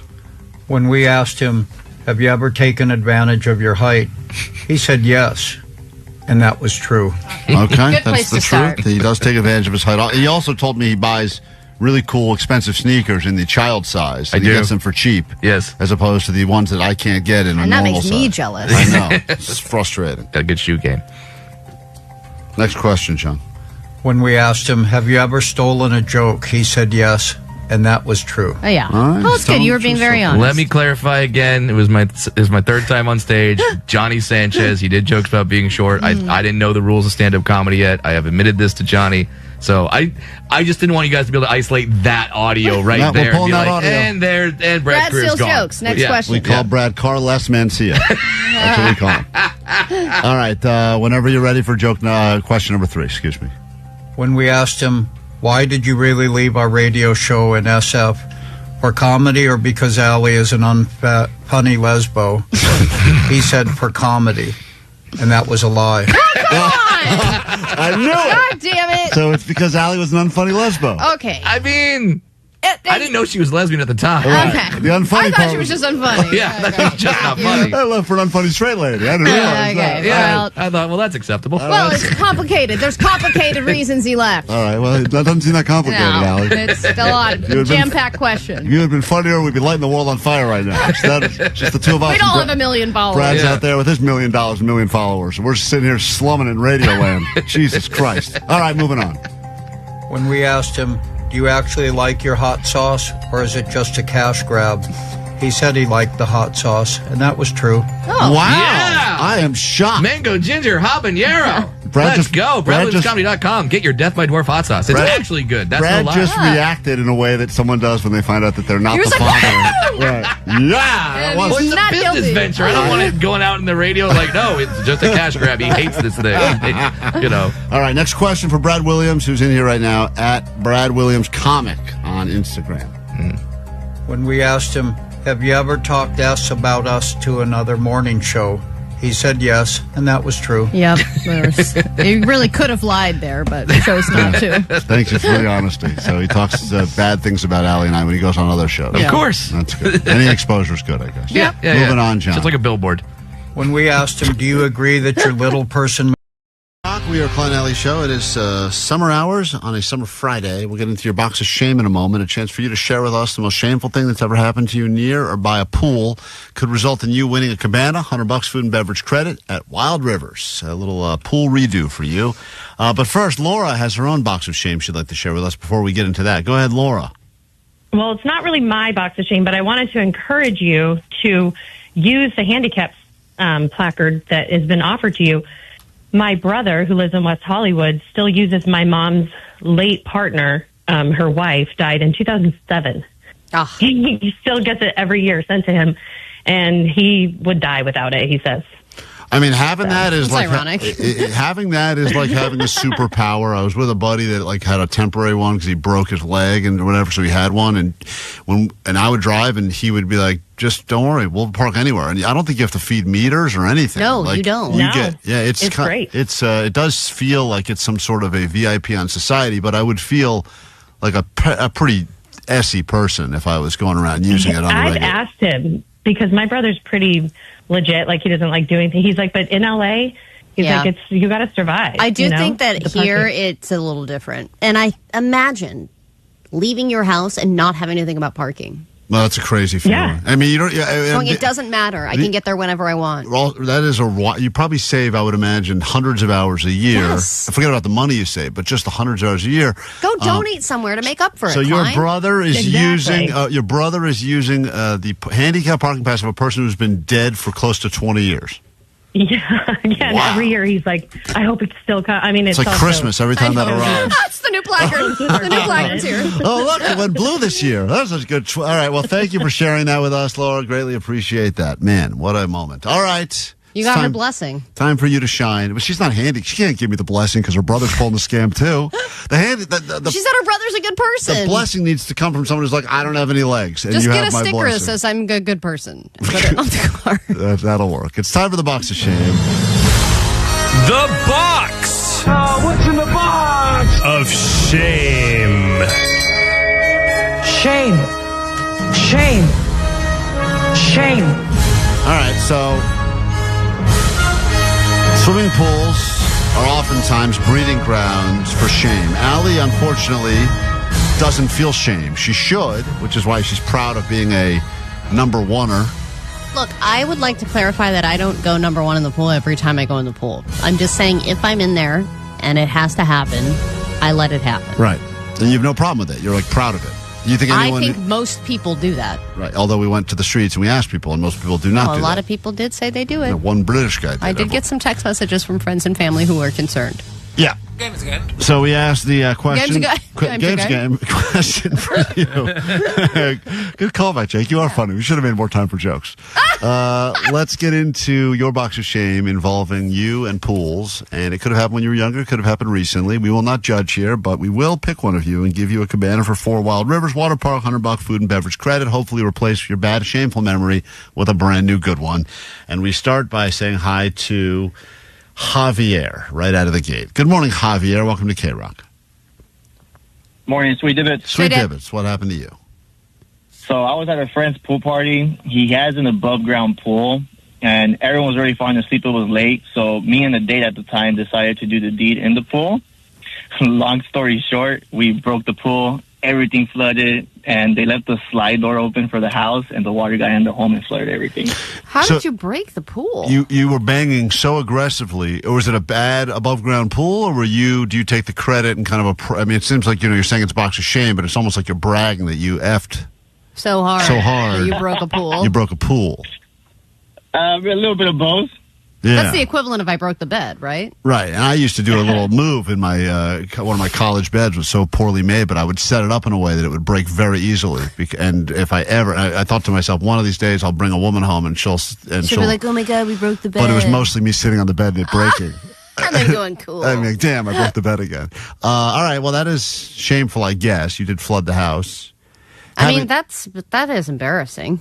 Embarrassing, but also he seems proud. He's not telling the story with that. He doesn't have He's that like, shame in his voice. Man, it was so crazy. Johnny, what happened to you? Good morning. It's KROQ. We're talking about your shame stories involving pools. We have up for grabs a cabana, Wild Rivers, $100 food and beverage credit, and we will make that happen for you if we pick you at the end of the box of shame. What's up? Johnny, yeah, you're on.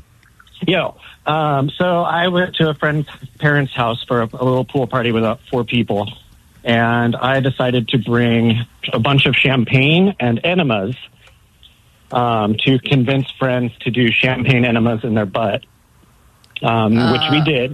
Mm-hmm. So you were able to convince an entire group of people to do champagne enemas? Am I supposed to know what that is? What is that?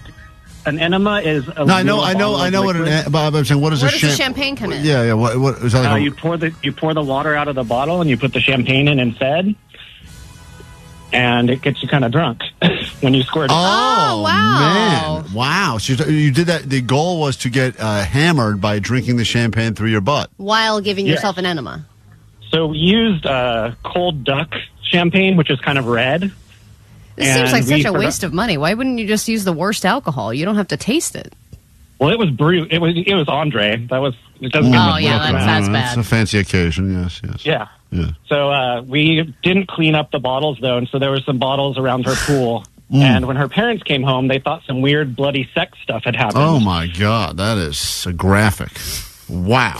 And you had to explain no. I thought this was a pool story. Vanessa said, best story ever. Take immediately. Good for families. All right. And what happens with the pool? No, there's a pool involved. Is there a pool? There is, but I'm moving on to Alex. Good morning, Alex. Welcome to KROQ. Hi. Hey, Klein and Ellie. How you guys doing? Well, I think we're all right. Recovering from what just happened a moment ago. But yes, you're on the box of shame. Well, it's okay. We don't judge here. What'd you do? Okay, so I spent the night at my cousin's, and the very next morning we went to Pioneer High School's swimming pool, and I tried to dive off the high dive, and I slipped, and I bounced on my ass twice as I was going down the pool, or falling off the high dive.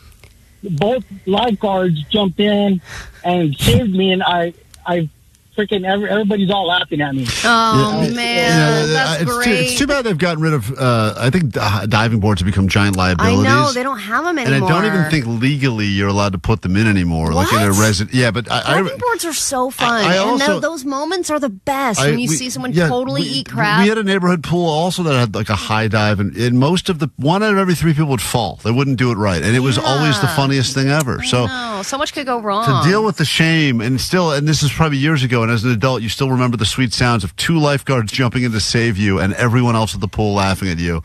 And to hit the diving board twice, not once, but twice, and that is a tough thing to do, and you did it. Yeah, so you know what? What the hell? We don't have much time anyway to discuss this, so we're going to send you to Wild Rivers and hopefully give you a better pool-related memory. It's KROQ Klein Alley Show. Time stood still.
missing out. Everyone on the text line says that the alcohol through the bee gets you 10 times drunker than going through the mouth. Sounds like a money saver to me.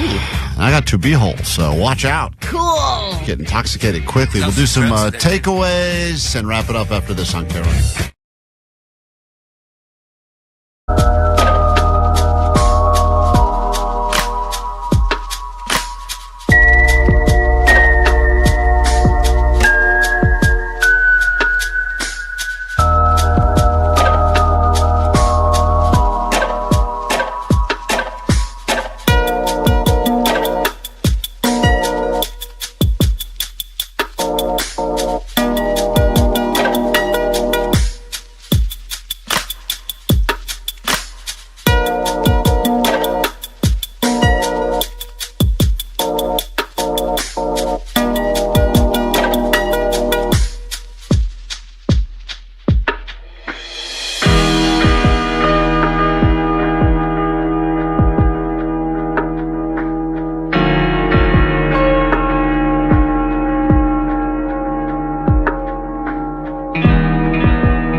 All right, that'll just about do it for us. We'll get into your weekend song in just a moment. The official anthem of the weekend. You're having a bad day, bad start to the day. That will turn it all around. So get ready for that in moments. Do some takeaways, then get out of here. Next week, man, we are bribing you with all sorts of stuff. Listen to this.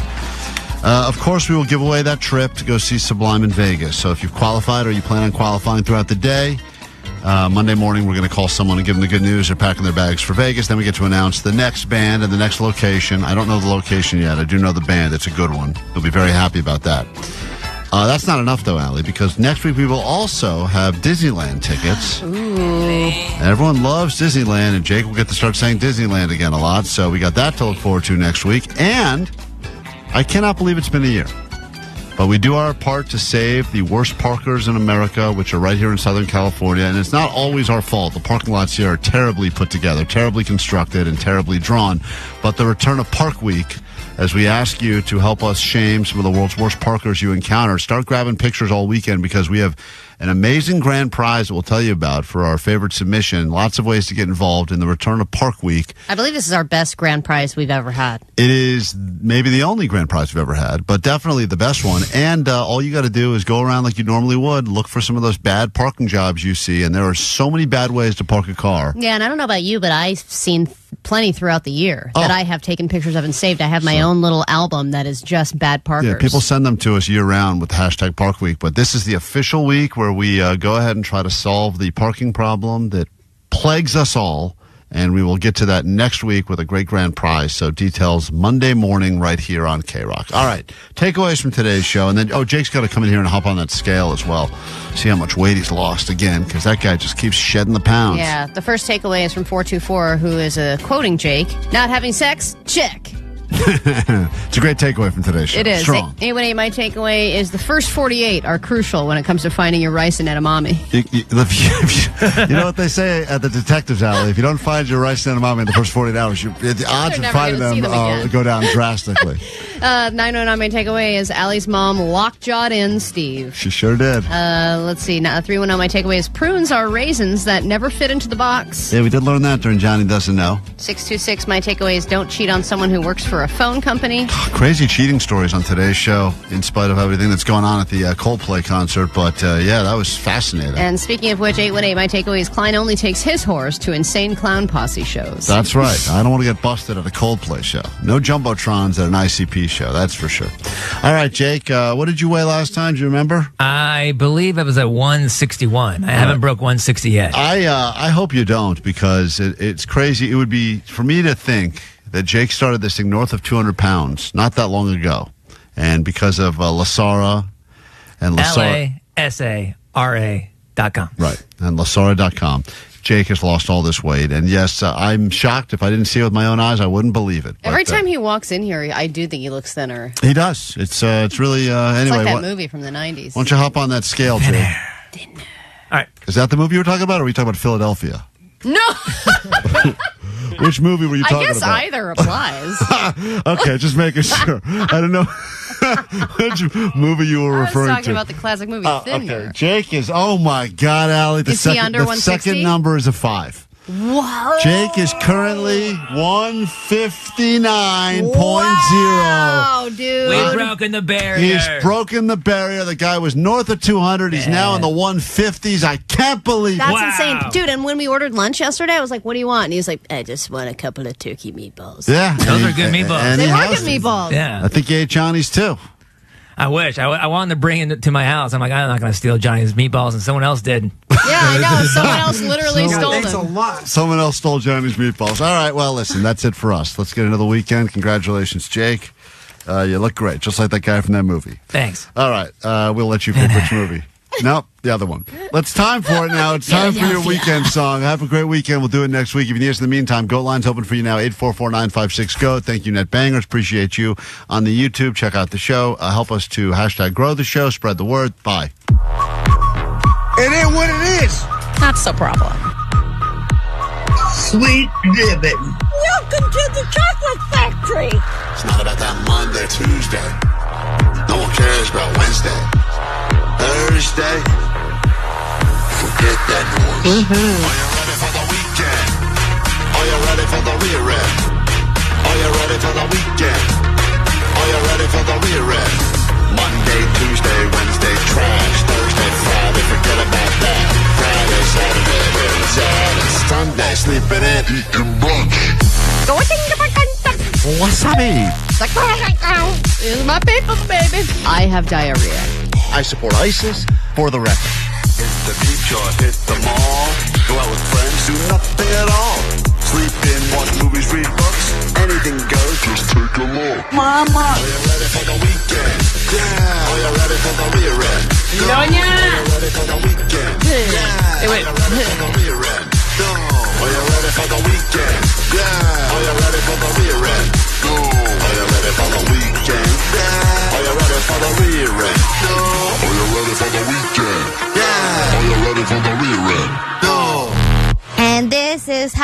you remind me of what I really am. This is how you remind me of what I really am.